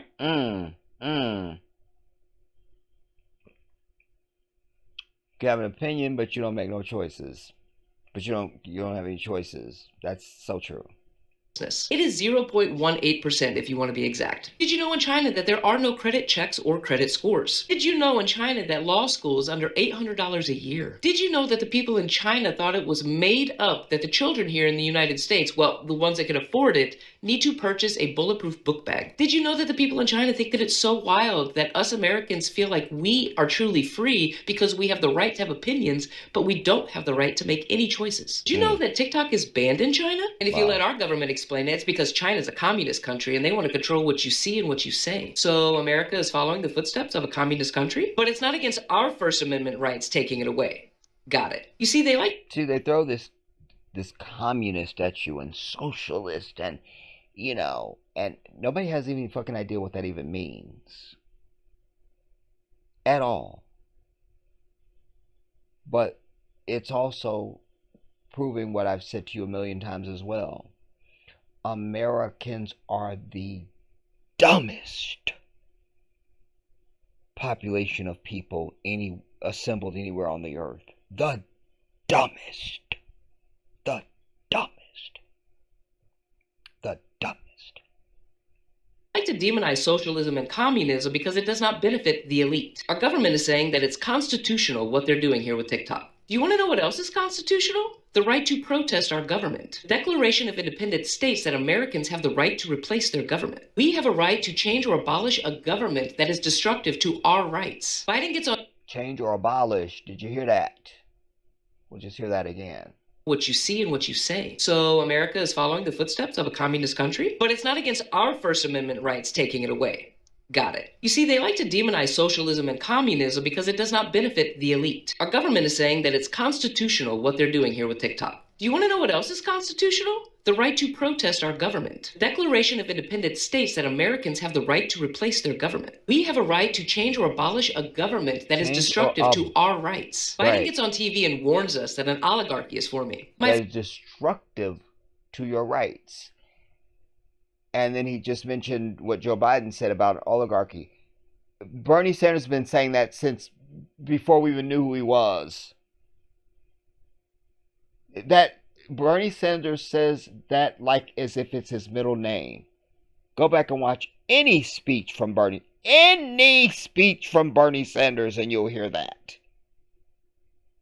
From any year at any time and you'll hear Bernie Sanders saying that. Now here comes the shuffling diaper, that suddenly it's an oligarchy. Go to your room. Shit. Biden gets on TV and warns us that an oligarchy is forming. My friends, we are already in an oligarchy. The rich and elite already control everything. These are all things that we already know, but things like, oh, I don't know, TikTok put it into a visual perspective. America has quite literally gaslit us when it comes to everything. We are aware, and they do not want that. Our American government thinks that we are all stupid. Pretty much everything is public access. You just need to go look for it. Have you seen how many politicians have bought stock in Meta since this TikTok ban has started? Fucking wild. Did you know that between Zuckerberg, Bezos, and Musk, that just those three men, that their net worth is almost $1 trillion? But we have over 40,000 veterans homeless on the street. Collectively, there are almost 700,000 homeless people in the United States. And did you know that there are almost 16 million vacant homes in the United States? Did you also know that over 50% of Americans are just one missed paycheck away from being on the streets? Did you know that they don't pay property taxes in China? So if they own their home and just so happen to lose their job, that is still their home until the day they die. Do you remember when I said that the American government likes to gaslight us? Yeah, they have gaslit us to actually thinking that we own our shit, but the reality of it is we lease that shit. So in America, if your home is paid in full and you just so happen to lose your job and you can't pay your property taxes, guess what? They will take your home. The point of my video is this, and I'm going to quote my friend Thorin. Right now, none of us need to be Republican or Democrat. Right now, we all need to be Americans. Knowledge is power, my friends, and division is a tool of the empire. Understand the power that we, the people, hold. If you're American, don't go on Red Note. Because if you go on Red Note, you'll realize how garbage America really is. They was in the comments of, if you black and you supposed to be a male, do not go on fucking TikTok with an orange ass do-rag while you in bed and talk with a lisp. Alright, nurse! Alright, we may have to get the helicopter ready. I might have to be airlifted. We don't know. If you're American, don't go on Red Note. Because if you go on Red Note, you'll realize how garbage America really is. They was in the comments of people's posts asking them, y'all really got to work 2 jobs? Y'all healthcare really not free? We're in hell. We're in hell. You don't want to know that. A Chinese person on Xiaohongshu said Americans think they are free because they get to have opinions, but they don't get to have choices. Yeah.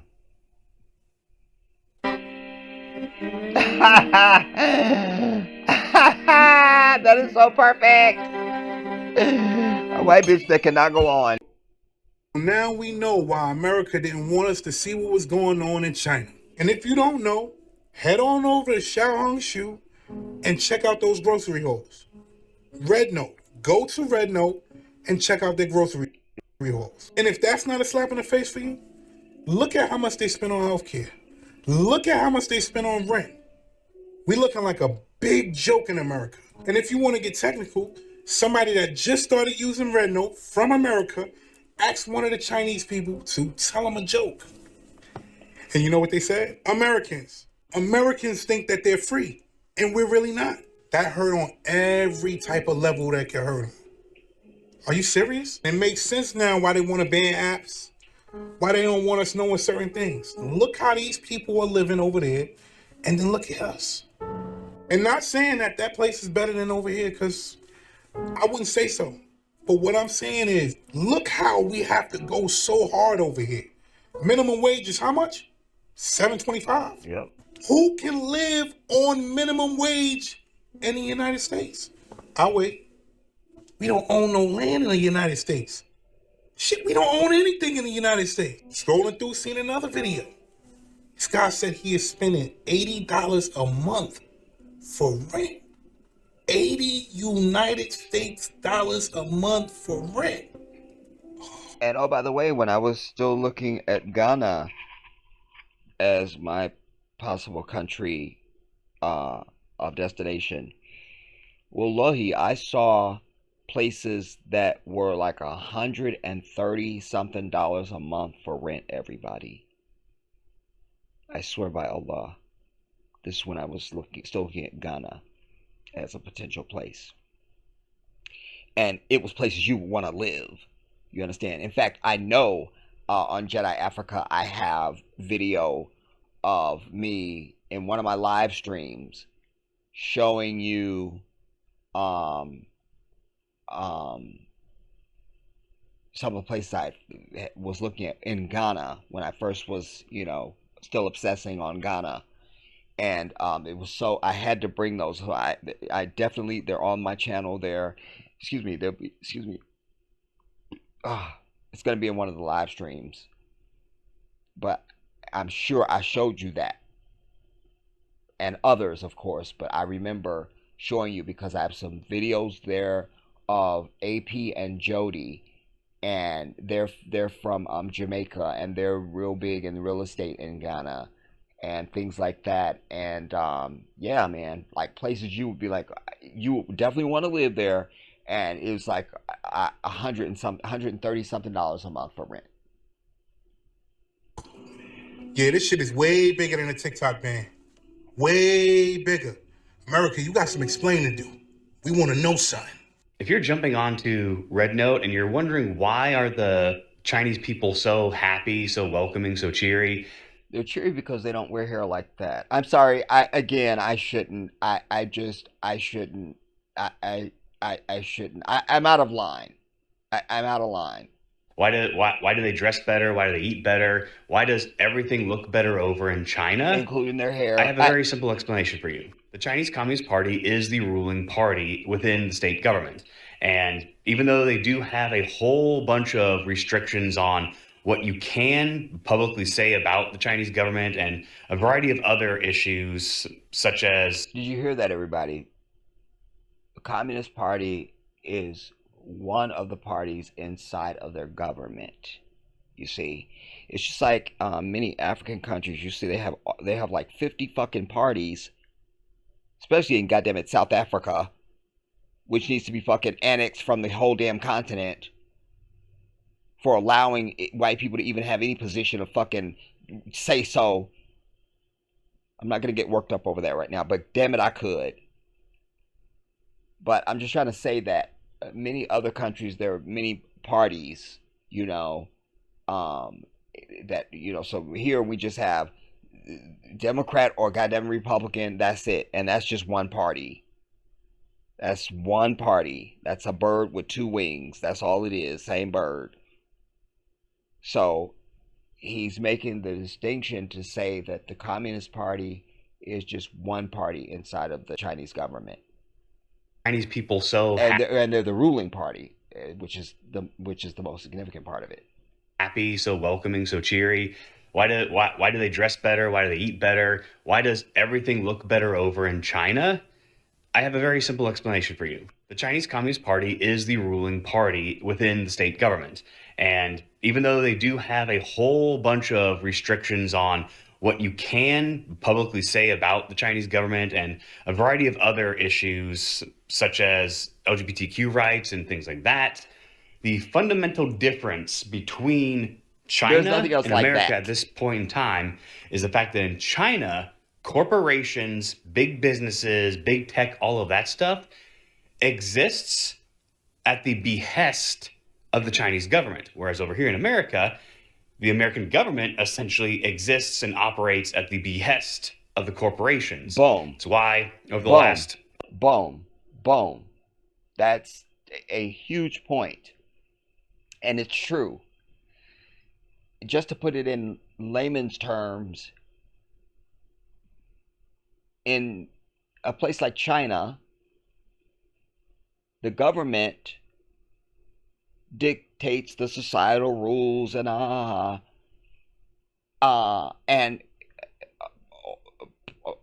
has sway over everything, including the big corporations. They tell the corporations what is going to be and what won't be. In America, and additionally in China, the government runs the show. In America, the corporations tell the government what is going to be.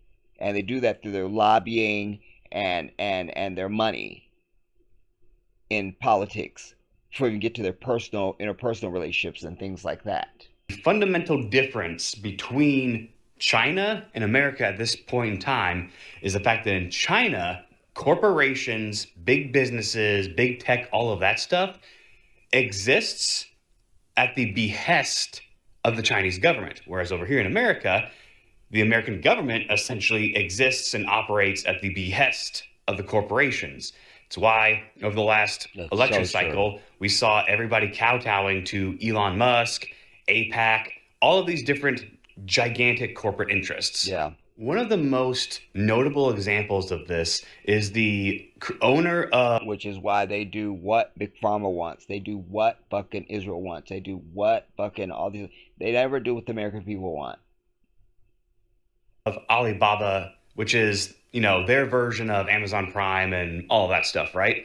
A while back, China decided that it was going to increase regulations on corporations and essentially billionaires, right? And, you know, Jack Ma didn't really like that. And he tried to do some things in the public eye outside of China that resulted in no one's really seen him since. The summary here is that he became such a large business that the Chinese government said, okay, it's time to reel you in. And for the longest time, Okay. Well, go on. starting in 2020, when his business started to really grow thanks to the pandemic and lockdowns and all that stuff, he was not seen, I think, for a complete year straight. Now, he had been out of the public eye since 2020 after facing a crackdown by Chinese regulators. You see, that's the thing too. Especially these damn Republicans, they have these dumbass one-tooth supporters of theirs talking about, Trump's gonna get rid of all the regulation. There's too much regulation. Too much regulation. Like, they don't have shit in their fucking life that needs to be regulated other than that goddamn crystal meth they're fucking using. You see? But this is one of the ways that you get an oligarchy. This is one of the ways that you have the damn corporations running everything, because there is no regulation. And they're the ones that want that. So they can do what the hell they want. That's how you can have all these poisons in your damn food. And that same product not be shipped to other countries with the poisons in it. That's how it happens. So this one guy, I guess, was like some big guy, and he gotten too big, and they were regulating him more. And let me hear, because I don't know what he's saying. Chinese government said, okay, it's time to reel you in. And for the longest time, starting in 2020, when his business started to really grow thanks to the pandemic and lockdowns and all that stuff, he was not seen, I think, for a complete year straight. Now he's been cited in various other Far Eastern countries doing stuff like that, but he's not been in the public eye. He hasn't gone to huge tech events. He hasn't done TED Talks or anything like that. And for those of you who are curious, that's the fundamental principle of communism, Marxism, socialism, all of that stuff, is that the means of production, these gigantic mega corporations, businesses, all that stuff that bring all this revenue for 1, 2, or 3 people at the tippy top, all of that is converted into redistributing that wealth to the people, whether it's by creating more jobs, whether it's by giving better wages, better benefits, cheaper goods, or in some cases, literally taking that wealth and redistributing it into society, making better homes, cheaper homes, better hospitals, all of that stuff. And if there's anything that I hope people get out of this experience on Red Note, whether it's short term, long term, whatever it may be, is that here in America, we could have that. We could have that. We could have what the Chinese people have if we just got people into office that actually cared about us. Maybe, I wish I knew a candidate in my own lifetime if I just only knew one. Oh my God, it's Bernie Sanders. Enough to sit Elon Musk down and say, hey bud, you're going to do stuff for the American people. And if not, then you can take all of your business to China, which then they will take your stuff and give it to the people. What's the? Because they'll regulate your ass. Pick the side here, bruh. Fucking you out. Enough. This is the other thing too, everybody. I just think it should be illegal in any country, but specifically speaking about here in this shithole, I think it should be illegal for you to maybe illegal might be too strong. You can assign a word as I lay out my principle. I think it should be that once you get to, say, $10 million, unless you are in some type of business where you're actually spending $10 billion or $10 million, like $10 million, you're buying corporations or something, I don't know. Unless you are doing something like that. Once you get to $10 million in this country, that's it. Anything after that needs to go into a general fund, and it needs to be distributed to the people. Or it can be distributed to states with a specific understanding that that's going to be used for public programs, to dispense money to the people, to take care of the homeless, to use that money for all things good. And I say that because, and I'm actually being generous, because if you're just gonna live an average life, you don't need no more than $10 million. You don't need it. You don't need more than $10 million. And now we could allow, let's say you want a private jet, we'll allow you to get your private jet. That's fine. You can go over, you can have your private jet and still, but you don't get to just have, and you can have assets that are greater than your 10 million, but you personally don't get to have more than $10 million, because it's just immoral and disgusting to just be sitting on more money than any one person would ever spend in a lifetime. Just morally, we have to look at that. You understand? But I love that point he was making. Like, if they would crack down here, that'd be one thing. But the ultimatum, I like that. Well, if you don't want to play by the rules, then take your bitch ass to China or someplace that will regulate your bitch ass, where there is morality. They're not going to just let you have this disgusting wealth to buy up the government and have influence all over everything, and you're just a nobody. What you get to have power just because you have money? Nah, those days have to be over. Fully over. Enough with where are we going after TikTok closes down, because I think y'all are missing the point. Loud reminder here that over 10 years, we have never seen a more politically divided system than we have today, left versus right. But there's one thing over the past 10 years, one thing that both sides of the aisle have unanimously and quickly agreed upon: the banning of TikTok. They say it's because of national security, but we have many, many politicians on this app using it right now. He specifically said in their hearing on Friday that they were worried about young people growing up and then ending up in positions of power in the government with TikTok having their data.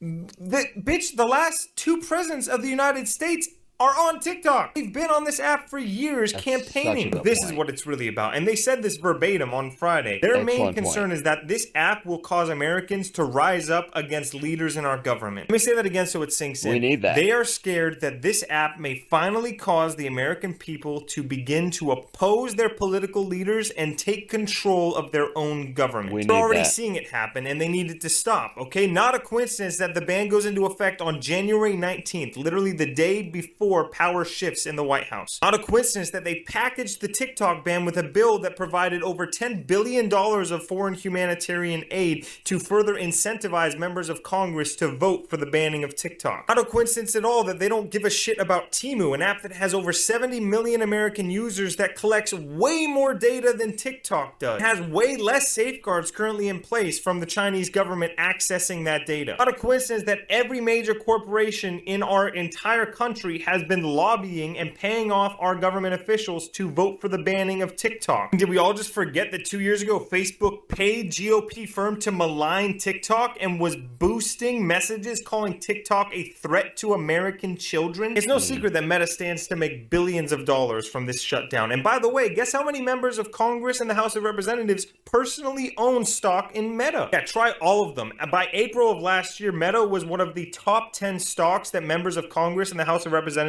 were purchasing. Still think they're just banning TikTok because of China reasons? Zoom out even further. TikTok is not just a danger to our political leaders, and it's not just Meta and Instagram, guys. TikTok is threatening every major corporation in America, messing with all of their money. Amazon's biggest competitor is TikTok by far. Netflix, streaming services are all competing with TikTok now. They're fighting for your entertainment hours. Every hour you spend on TikTok, you're not spending watching one of their shows. And the numbers prove that. Streaming has declined drastically over the last 5 years in the United States. Hollywood is at... I mentioned Netflix. I just saw that their stock is down. It is down. absolutely screwed now. We've completely changed that industry. I mean, even look at how we interact with celebrities and movie stars now. We're totally disillusioned with all of it. We used to treat TV stars and movie personalities like they were figures to worship. Now, we don't let them get away with anything. We just troll them all day on this app. Spotify, Apple Music, the entire music industry is completely flipped upside down on its head because of this app. Labels can no longer gatekeep and control what music we listen to. We get to choose ourselves. It has completely leveled the playing field for independent artists, and labels don't like that because now they can't make money off of our music. Every major news source has lost viewership. They're all laughing stocks now. Nobody watches the news unless they're over 65 years old. And don't even get me started on the biggest one of all, Big Food and Big Pharma. Remember all the protests we coordinated against Kellogg's and Heinz and how much money they lost because we all band together on this app? TikTok has allowed us to pull the veil away from the American people and realize how these big corporations are literally poisoning us and then trying to get us addicted to medication to solve the problem that they caused by poisoning us. I mean, do you really think Luigi would have made ripples the way that he did if it weren't for this app? Even gym culture has skyrocketed because of this app. People are taking better care of themselves. I saw an article recently that says Planet Fitness is starting to lose money because people are actually using the memberships they're paying for. The alcohol industry is in complete disarray. Wine is being consumed less. Hard alcohol is being consumed less. People are going to bars less, all because of this app. We're realizing how toxic and dangerous alcohol is to our society. That's the real threat. Every major political and economic power that has been built up over the last 150 years in this country to turn us all. Okay, I hope I'm starting this right at the right point, y'all, because my phone call came in and I don't know how long I've been on the phone. I know it's been over an hour. Probably closer to 2. Anyways, hopefully this is exactly where I paused it, because I think I paused it before I stopped recording. All right, we're about to find out. Let's go. Into livestock is being severely threatened by TikTok. But it's not just TikTok. It's America's ability to communicate with each other without interference. This entire fucking system only works for them if we cannot communicate with each other directly. That's why it doesn't matter what fucking app we go to next, guys. That's why Red Note or Neptune or going back to Instagram or YouTube Shorts, none of it matters. Unknowingly, this app created a revolution in this country and absolutely changed the way the American people communicate with each other. And that's what they want to get rid of. They want us all to go back to 2015. I just wish we were asking less, what app are we going to go to next, and asking more, how are we going to combat... Well, you know, in a perfect world, and I don't think it has to be a perfect world, you know, if the right people could put out content, first we get us some web developers, find out what their price is and are they willing to slice that in half. We bring them before the public and say, "Would you just put us together a platform like this that the people can communicate on without community guidelines and all this other bullshit, and let's raise the money. Let's have a common fund nationwide. Everybody donate to building this other thing that will rival YouTube, Facebook, Twitter, TikTok, everybody." Because that is important. You know, when you think about even when I was trying to start the Black Independence Liberation League, you know, sadly, we don't really have a lot of... There's ways to communicate privately, but you got to have the participation. You know, and you got people that just cannot not be on the main platforms. It just, it's sickening, dude. I'm just shut up because I'm going to get worked up. Let me just go on. This blatant corruption in our government. Everyone is praying that once TikTok goes away, we'll just quietly shuffle over to another app that's controlled by the United States government and just go about our lives. And I don't know, based on what I'm seeing this week and how defeated we all are, I'm worried they may actually get what they're hoping for. If someone has a plan of action, please drop it in the comments, because I don't think it's enough for me to just download another app. We need to start doing something about this. The best part of everybody moving over to Shi-Hung-Shu or Red Note for Americans is that not only does the American government hate this, but we got white women crying. They really are. Got white women on the For You page crying about how their life is so miserable here in the United States compared to China, who don't have to work as much, who get free education and healthcare. 95% of their population has a home. And this shows you what happens when you have a socialist economic policy and you have a fucking communist party in your country. People are finally finding out what communism actually is about. It's about socialism. It's about putting the power in the hands of the people and creating a society that works for us, by us. This is not to say China is perfect, but it's because it's not. But they have been able to adapt in the world where America has been destabilizing any country who even try socialism. Now all of Americans are— And that flows from the Zionists, everybody. It flows from the Zionists. There's a whole thing with that, but let's go on. On there comparing healthcare bills and shit, realizing that we can have a different society and have it work for us. If anybody knows, when white women start crying, shit starts happening. And usually it's a bad omen, but this time it's for the American government. Me, that it never had to be this hard for us. The answer you are looking for is racism. And I don't know if you actually want to hear this because you have your stitches off and duets, but the reason we don't have universal health care, free education, or anything nice for that matter is because of racism in this country. Yep. And I'm really trying to have compassion and empathy for this woman who is clearly going through a dark night of the soul moment. But it shouldn't have to directly affect you for you to care. This is why they say you have to listen to marginalized voices, Black, Indigenous, and people of the global majority, because sooner or later, these things are going to impact you. Well said. Well said. Well said. This last piece ties into this, you all, because it's the broader picture. The broader picture. Let me pull this now. Now, why this is important is because, first of all, why hasn't Dick Cheney croaked yet? That's the big mystery in this, if you ask me.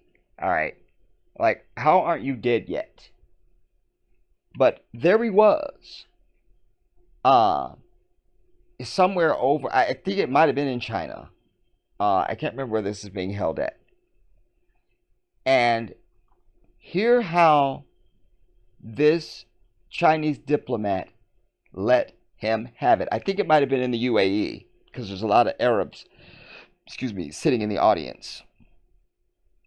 And I love how candid he was. Like, basically, I'm trying to present the picture where America is now having its own shit thrown in its face. Or as Malcolm said, the chickens are coming home to roost. Let us begin. What I'd like to do, I have a friend who's used to work for me in the policy area, who's given a lot of thought to China and Asia, focused on it.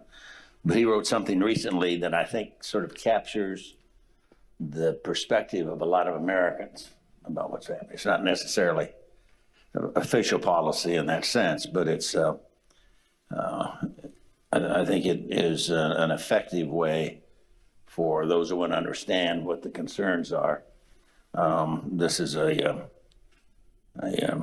fairly brief statement that I think my friend may not agree with, but it'll tell what many Americans are thinking. Now, stop. Because his whole lead-in is some bullshit. Many Americans, nah.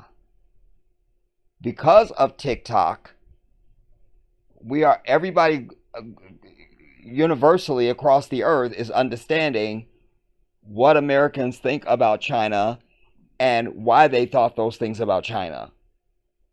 So this doesn't include many Americans. Let's throw that out. He also prefaces it by saying a friend of his who was, what was his relationship to him? Saying, what I'd like to do, I have a friend who's used to work for me. Used to work for him in the policy area. But then later he says this is not official policy, this whatever he's about to read that his friend wrote, but that this reflects how many Americans feel. That's your setup. That's your setup. Now, let's go. In the policy area was given a lot of thought to China and Asia. So just because he's given a lot of thought to China and Asia. But he wrote something recently that I think sort of captures the perspective of a lot of Americans. That captures the perspective of a lot of Americans. Go on, Fossil. About what's happening. It's not necessarily official policy in that sense, but it's... See there? It's not necessarily official policy in that sense, but my old ass is a fossil. I stink. I think my diaper is full. I think it is an effective way for those who want to understand what the concerns are. For those who want to understand what the concerns are. This is a fairly brief statement that I think my friend may not agree with. My friend may not agree with. Now, the friend he's talking about is the Chinese diplomat that we're going to hear from and get our entire life. The guy in the middle, I don't know who he is, or I guess he's some sort of moderator. I don't know. He's not important. It'll tell what many Americans But I don't know if he'll agree with it, but it'll tell what many Americans are thinking. You see? Nah, it's not what we're thinking. Since the end, and least of all from your ass. Since the end of the Cold War. U.S. economic policy towards China has been premised. Uh-oh. I'm not going to edit this out. On the assumption that expanding trade and investment would have beneficial effects, both on China's external behavior and on the evolution of its domestic economic and political institutions, as it'd be political change that would follow the economic change. That country's deepening relationship with the United States and its broad... You see there? Right there. I'm saying this for the layman who doesn't understand one of the major problems with so-called American foreign policy and trade policy.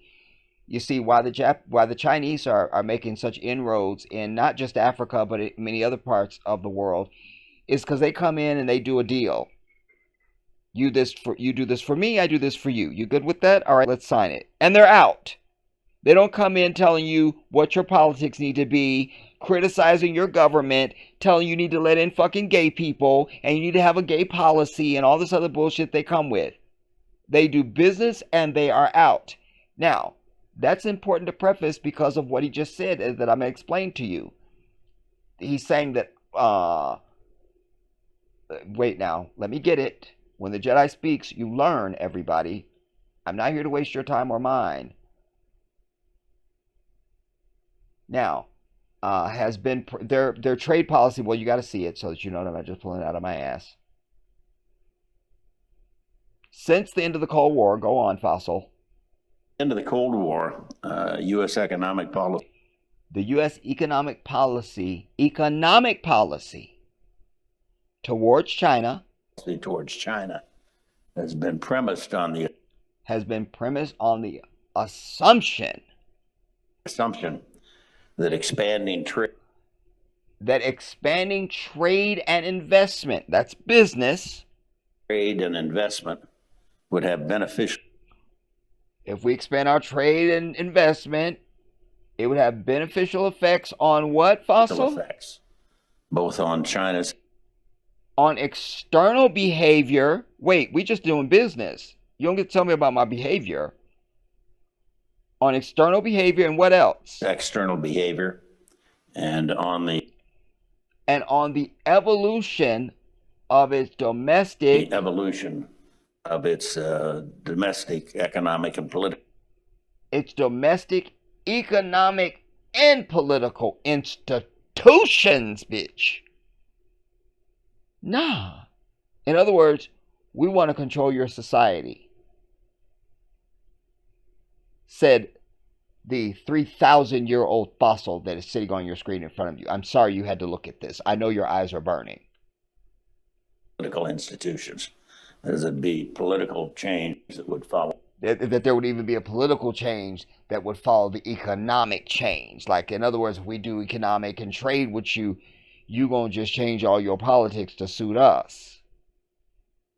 I.e., we also want to weaken you because you're clearly have a stronger economy than us, and you're clearly stronger people, and because we're white and inferior, we need to be pumped up as though we're the greatest, and we need you to agree to that. Well, the economic change. That country's deepening relationship with the United States and its broader integration into the global economy would...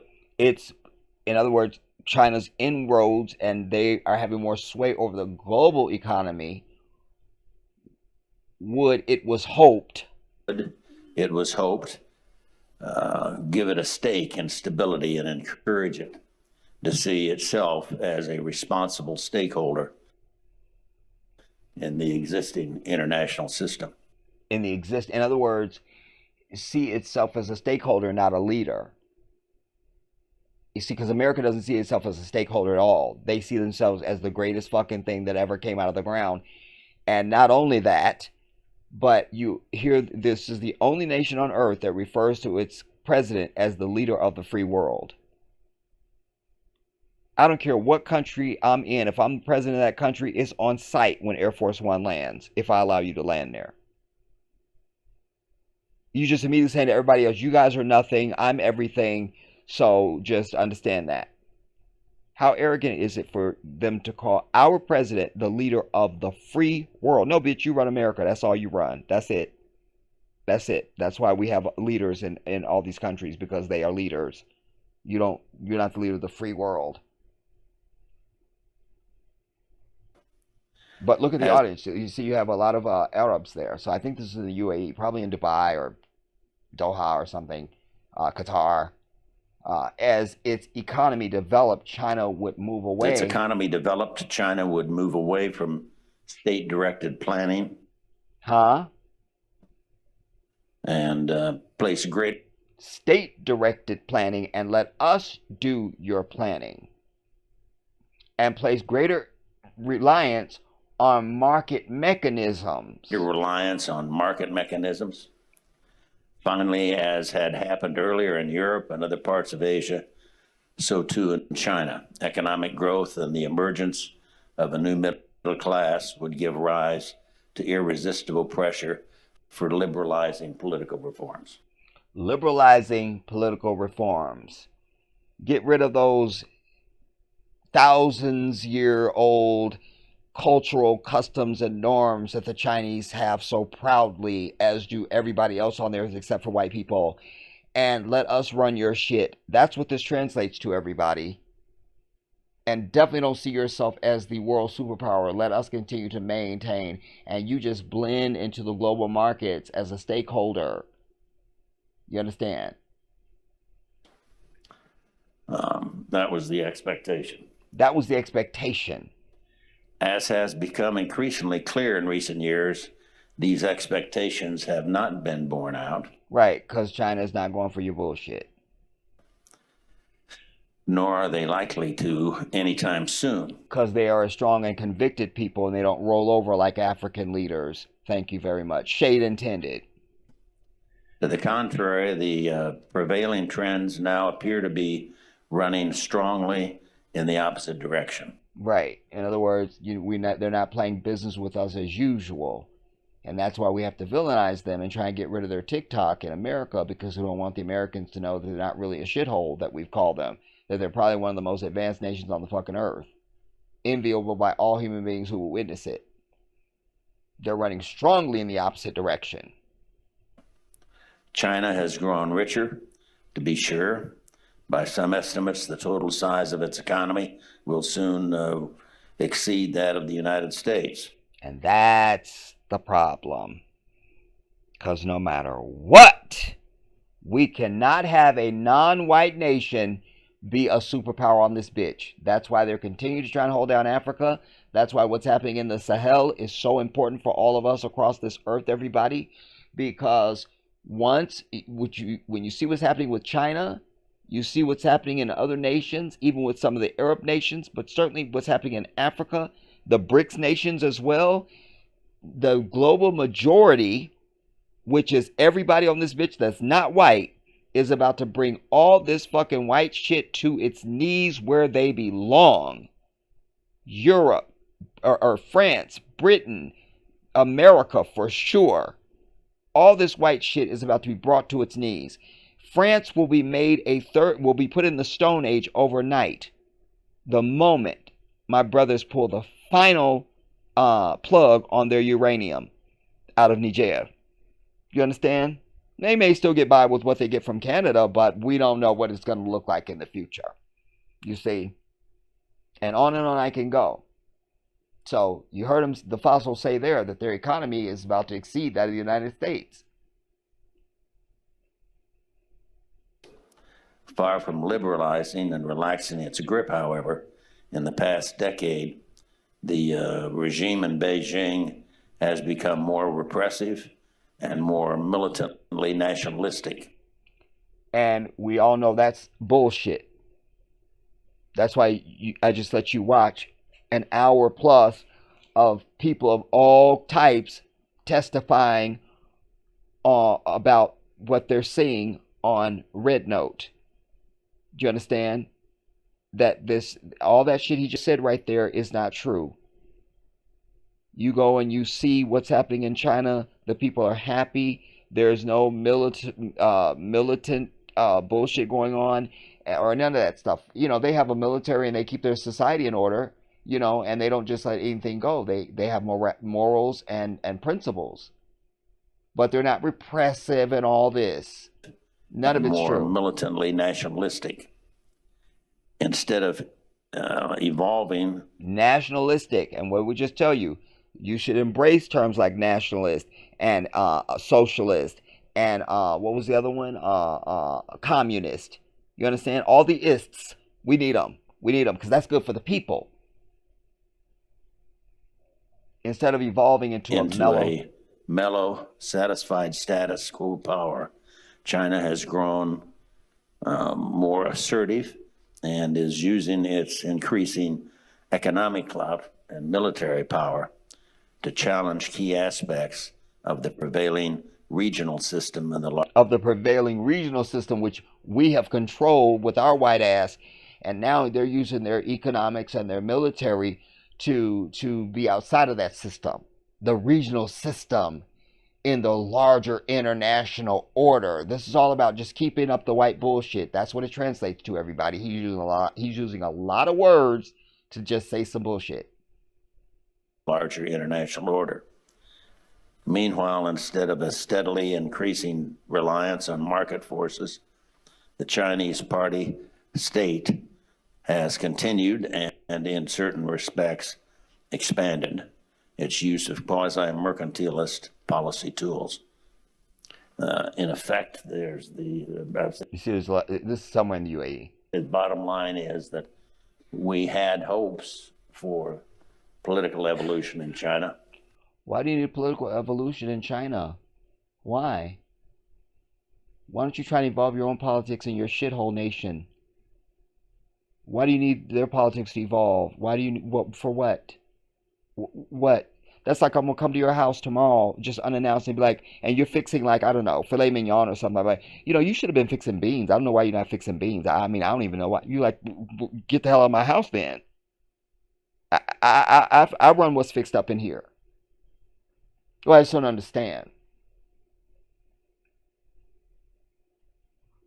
Both in terms of how they operated internationally as well as domestically. But those hopes have not been realized in spite of the significant economic change that we've all observed and welcomed. Now, let us begin. Thank you for giving me the opportunity to answer or to respond to the comment by the former vice president of the world's superpower, the US. Please believe me, China will never learn from a world superpower. Now, he speaks very good English, but somehow they can line up words incorrectly. He says, trust me, China will never, he was trying to say, China will never try to be like a world superpower. He makes that clear later when you'll see what I'm saying, but he's saying there, China will never try to be the world superpower. But instead he said China will never learn from a world's superpower. China will never try to be hegemonic. Hegemonic. In other words, we'll never try to use political power. I know how to use it. I just can't. I need to give you the dictionary definition. Damn it. Hegemonic. Here's the definition of hegemonic. So, ruling or dominant in a political and social context. So they're not into doing that. So that whole charge he just made about them being repressive and all that he just blew that up in the water, and is basically saying we're not trying to be like you. You're the ones who are trying to be dominant in a political and social context. Because the political and social matters. Because, as I was saying, because America always tried, they can't just do business with you. They got to try and tell you what to do, how your society should run. So when they say a political and social context, that's what we're talking about. Being dominant, like tell you how to run your society on a social level and a political level. And he's saying we will never try to be hegemonic. Just now you use the word and some other words, and that's had nothing to do with the truth. Just now you just used some words and some other words that had nothing to do with the truth. Oh my God. You're going to see a lot of grins and eyes being cut in this audience too, because other leaders across the earth, man, everybody knows it's time to kick America in their fucking teeth. So anytime you have leaders that are going to sit up and say anything like this to any representative from America, they get their entire existence. So he says, you said a word and some other words that had nothing to do with the truth. Go on. You are talking about the new China's nationalism. You're talking about the new China's nationalism. And remember, again, we want nationalism. We want communism. We want socialism. You understand? You're talking about the new China's nationalism. I don't know where did you learn that. Maybe from some American biased journalists. I don't know where you learned that. Maybe from some biased American journalist. But they are great politicians. But they are great politicians. You are not a biased journalist, sir. So excuse me for being so candid. Excuse me if I'm being so candid. China, according to President Xi Jinping's idea, will always have the people at the center. Boom. There it is. So when he was talking about you're being repressive and you're doing the bullshit, that's why he said you used a word and you said some words that had nothing to do with the truth. We're not trying to be hegemonic. And as Xi Jinping has said, everything that we do will always have the people at the center of it, unlike your bitch ass who don't give a damn about your population. Okay, not his words but mine, but that's where that's what I would have said, you feel me? But he goes there. According to President Xi Jinping, go on. President Xi Jinping's idea will always have the people always at the center. Will always believe in and will always be living the principle of the people first. But he goes on. The principle of the people first. The people meaning not only the Chinese people, but also the people of the world at large. Boom. That's humanity. White people don't give enough about their damn mama, let alone the people at large. He's saying we put the people at the center of everything first, and not just Chinese people, but the people of the world at large. So take your fossil ass back to America. In 2013, President Xi Jinping, when paying a state visit to a neighboring country, he proposed for the first time the building of the One Belt, One Road. One Belt, One Road. Xi Jinping went to a neighboring country, proposed the Belt and Road Initiative. Idea. And the method of building this great idea is to learn. Look how they looking. You see her right here? If you can see my cursor. I'm not going to stop a lot for the audience. Just be watching the audience when they clip to them, y'all, because that's part of what I'm presenting. You understand? Like, you need to see what reaction they're having. So he goes to a neighboring country, to the Belt and Road Initiative, and the prime method of appearing on this great idea. Go on. Of building this great idea is to learn from each other, to cooperate in the principle of peaceful coexistence, and to benefit the results of the building up of the One Belt, One Road. China will never try to be like a superpower. See, we're interested in working to get to know each other and to work together for mutual prosperity and things like that. We're not trying to be a superpower like the United States of America. So while you're talking about our economy is poised to surpass that of the United States, you're afraid we're trying to rule you. We're gonna keep our power, and we'll smack your ass down if you come near us. But we're not trying to be a superpower. We're not into that. You understand? We don't get into that.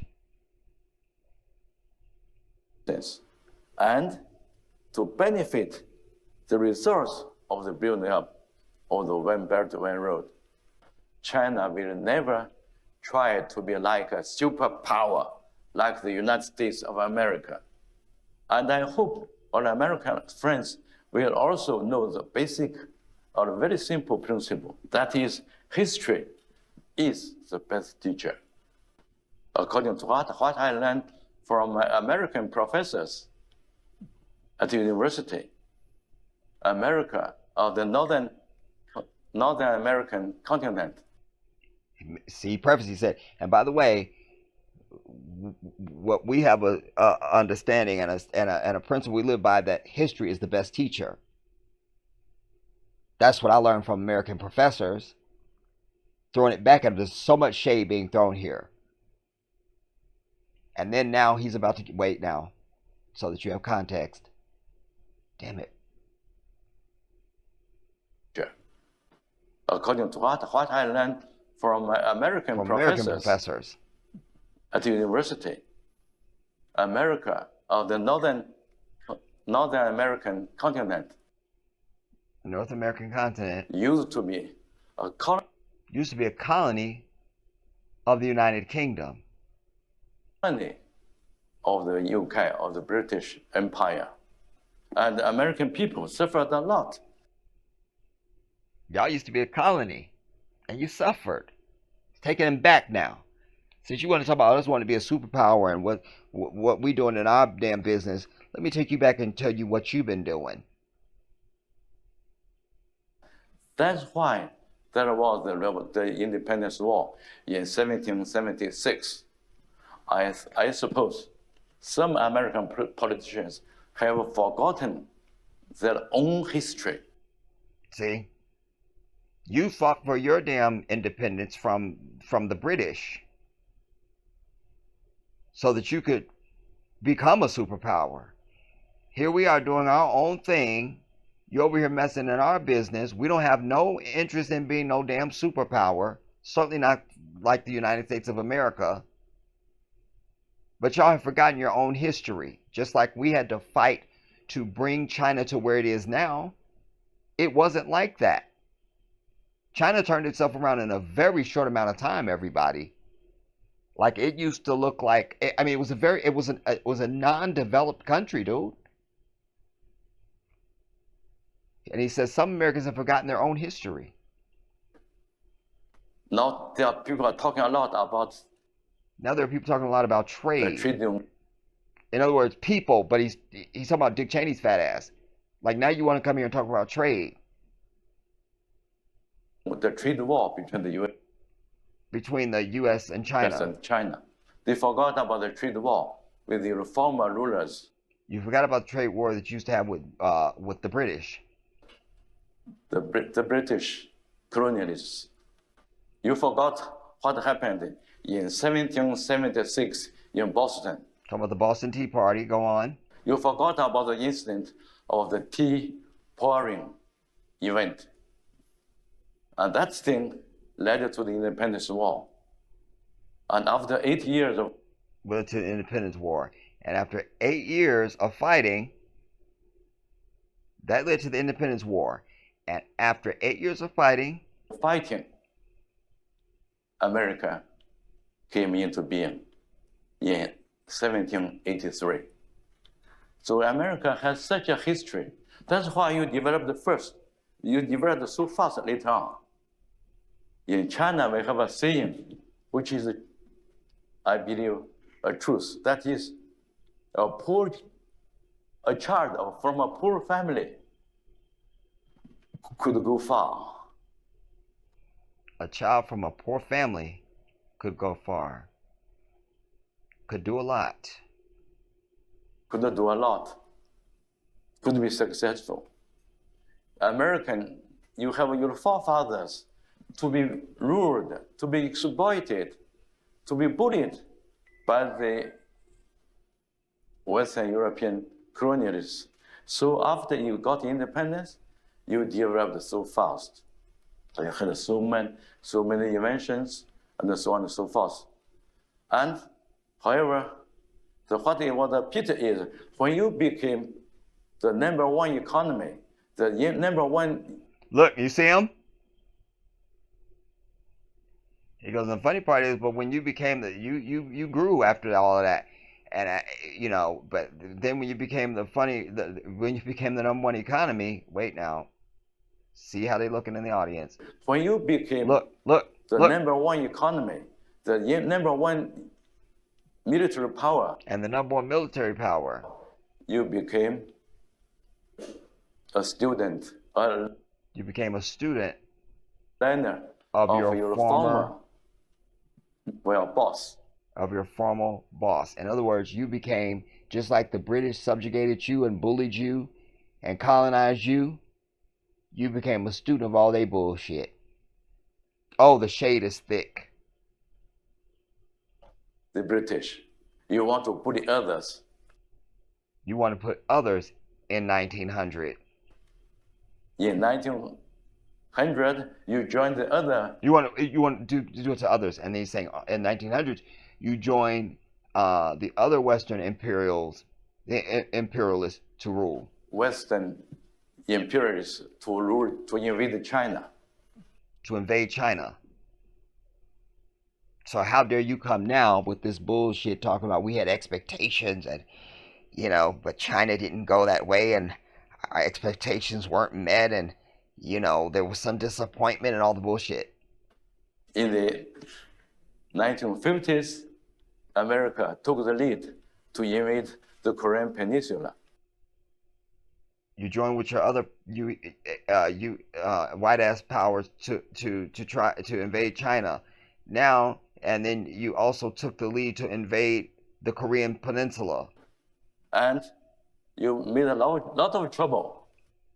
And you made a lot of trouble in the Middle East and around the world. In other words, you are the shit starter on the fucking earth. In the Middle East and around the Arab world. You tried to sow discord among peace-loving countries. You tried to sow discord among peace-loving countries. And you didn't keep your promise. Talking about U.S.-China relations. Now you're talking about U.S.-China relations.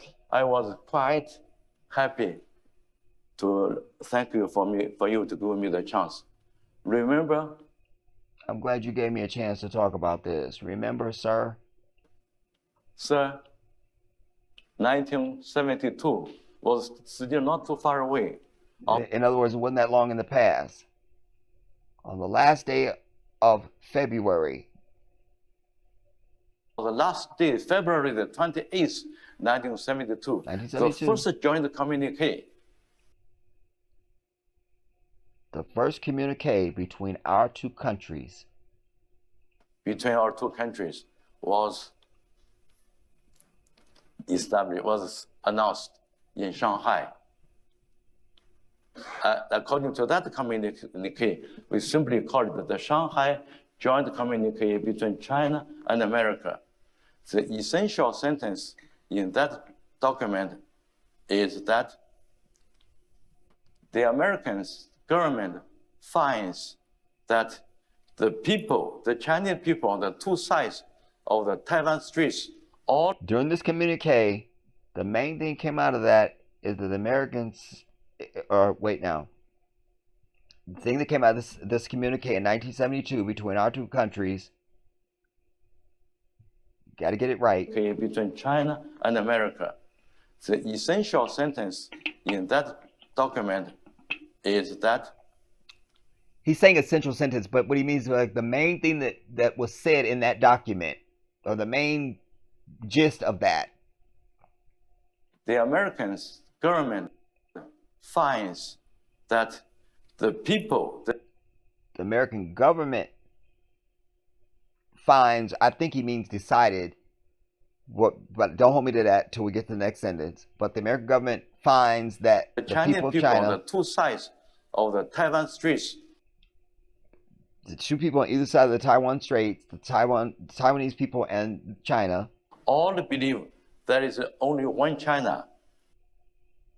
All believe that there is Taiwan is part of China. In other words, the people in Taiwan see themselves as China, and China sees Taiwan as part of China as well. They all see themselves as one people. The American government does not challenge this position. And y'all said y'all was okay with it. You didn't challenge this position. They said they were us. We said they was us. The Taiwanese is cool with us. We cool with the Taiwanese. You didn't challenge that position. You claimed you was cool. This is a very important sentence in the first joint communique between our two countries. You said this. It was very important in that first communique between our two countries. But I'm afraid, sir, have you ever read that?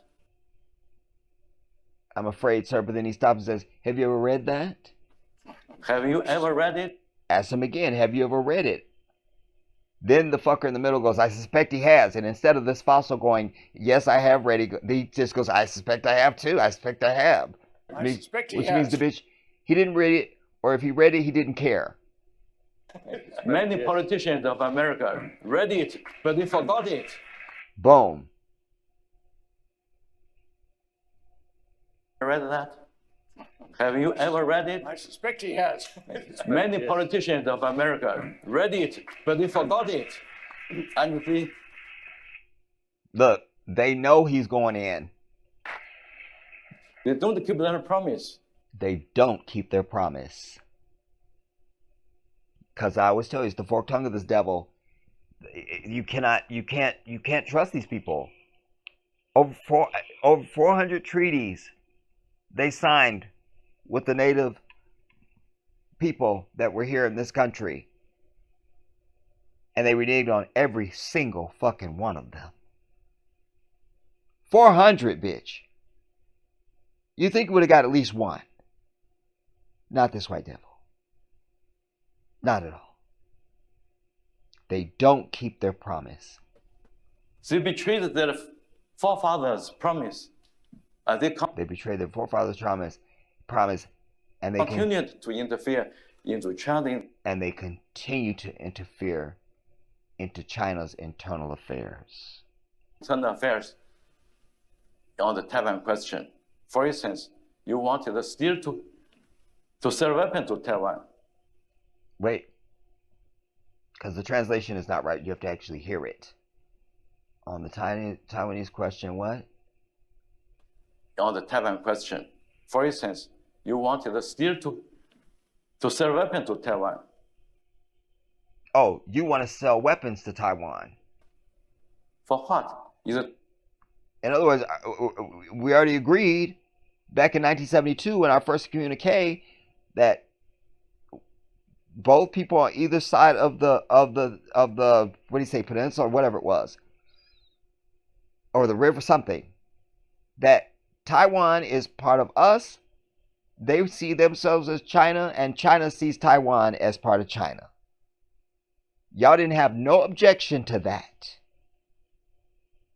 Now he's saying, but you didn't keep your word. You still trying to sell weapons to Taiwan. For what? For what? To sell weapons to Taiwan. For what? Is it Taiwan a state, a city, a village of the United States? Is Taiwan a city, a village, or a state of the United States? Are they part of you? Do you own them? Do they belong to you? That's what he's saying. Are they a city, a village, or of the United States? A village of the United States? No, Taiwan is China's Taiwan. They're China. Just about Hong Kong too. Hong Kong is China's Hong Kong. Just like Hong Kong. In other words, Taiwan is the same as Hong Kong. It's no different. They ours. But the European Parliament even passed a so-called act bill to interfere, to talk at random about our Hong Kong matters. See, you passing bills in Congress in your shithole ass country to try to interfere with what we got going on over here. And you try to sell weapons to Taiwan. Like, for what? This is ridiculous. This only damages the image of America. This only damages the image of America. In front of the world people. Your friends around the world, your people. So thank you for understanding me, my candidness. I want to be candid. I learned this from American teachers. And in other words, if you don't like the fuck I'm saying, blame the professors and teachers I learned from in some of my schooling in the United States. How about that? My British professors. If you want a good person, you have to be candid. So for the future, I only hope we remember one of the rulers of EU told us, we have to start our future from today, not from tomorrow. I hope all the American politicians will realize the serious and the stupid mistake they already have committed. So that to do something good for the US people as well for people of other countries, including Arab countries. Indeed. Thank you. Listen, I had to bring that, everybody, and I had to go through it forensically because I needed to make sure you understand every word that this dude said and what he was saying with those words. They literally think they own the fucking world and that they can march around the earth telling people what to do. They've been wanting a war with China. They want to destabilize China, just anything they can do. Sadly, right now they're bogged down fighting Israel's fucking desired aggressions and shit. So they want to pick a fight with the Islamic Republic of Iran and all of that. But China is stepping in to back a lot of these people. Just to have they back, man. You know? And so is Russia. People are sick and tired of America's bullshit. And more you have countries standing up to put America in its place because they have other options. As I said earlier, you've got the BRICS nations. You've got more and more nations joining that damn thing every day. This is made up of the nations that are not white. So forget their security councils and their United Nations and all that bullshit. They're like, we don't need to play your white game where you don't even give us proper seat representation, you know, and power in these various organizations. Certainly with the African countries, you know, and so you know, and the global South, which we're calling the global majority now, represents over 85% of the world's GDP. People are realizing that, wait, we're the ones with everything, not they white ass. Why are we letting them tell us what to do and boss us around? Why? Why? And they specifically hate China because China has such a strong military and such a strong economy and a strong society. And they're not, you can't infiltrate China. You see? You can't compromise them. You must come to the table. And they're not just going to take your upside down deals and just be your puppet and do what the hell you say you want them to do just to make you feel better. Oh, this was everything, dude. Like, oh my God. Wow. Wow. Damn it. So, anyways, I will be interested to see what you have to say about all this. Well, the whole video, with everything, the TikTok red note thing, and this. I'll be interested to see your comments, everybody. And whenever we're live, I'm sure that I will probably bring this up in some type of way, because I know me. Like I say, I don't know that I will be live on Sunday now because I'm thinking it's gone into, well, it's midnight now. It's literally midnight, straight up and down. And so I just don't know. It'll depend on when I wake up and how I'm feeling and what's going on. Yeah. If you're on TikTok, and if you're one of these people that's so in love with TikTok and you know, then you should probably go to Red Note. But for my people, I feel like, you know, that's cute and everything like that, but you should see this as a time to seriously start reconsidering and reevaluating the feasibility of you getting out of this country, you know, and just going on to the motherland. Because you can't go to China. If you go to China, you're just going to have problems because you're going to be running into their racist bullshit there. You know, no question about it. Your best bet is Africa. There's 54 countries. Start looking at them and pick one and at least go visit. You know, at least go visit. Because for sure, the main thing you're going to understand is everything you thought you knew is exactly wrong. And you're going to be kicking yourself. And you're going to hate that you have to come back. You're going to hate it. You're going to hate it. But that'll be a good thing, because that'll be a motivator for you to turn your ass back around and go back. We'll see. For me, I was never on TikTok, so I'm sure I'm not going to be on Red Note. If I see some way where I might be able to grow my social media presence by having something on there, if I can drive eyeballs to my work or something like that, then it becomes practical for me. But just to be on there, just to be on there, nah, that's never been me. All the platforms that I've ever been on, I've only been on them because I can share my videos there. I only got a Twitter and now an X because it just turned over to, I only ever got a Twitter because I realized, yes, you can share videos over there. So, okay, that's practical for me. I only got Facebook because, yes, I can share my videos over there. I only got an Instagram because if they're under an hour, you can share your videos over there.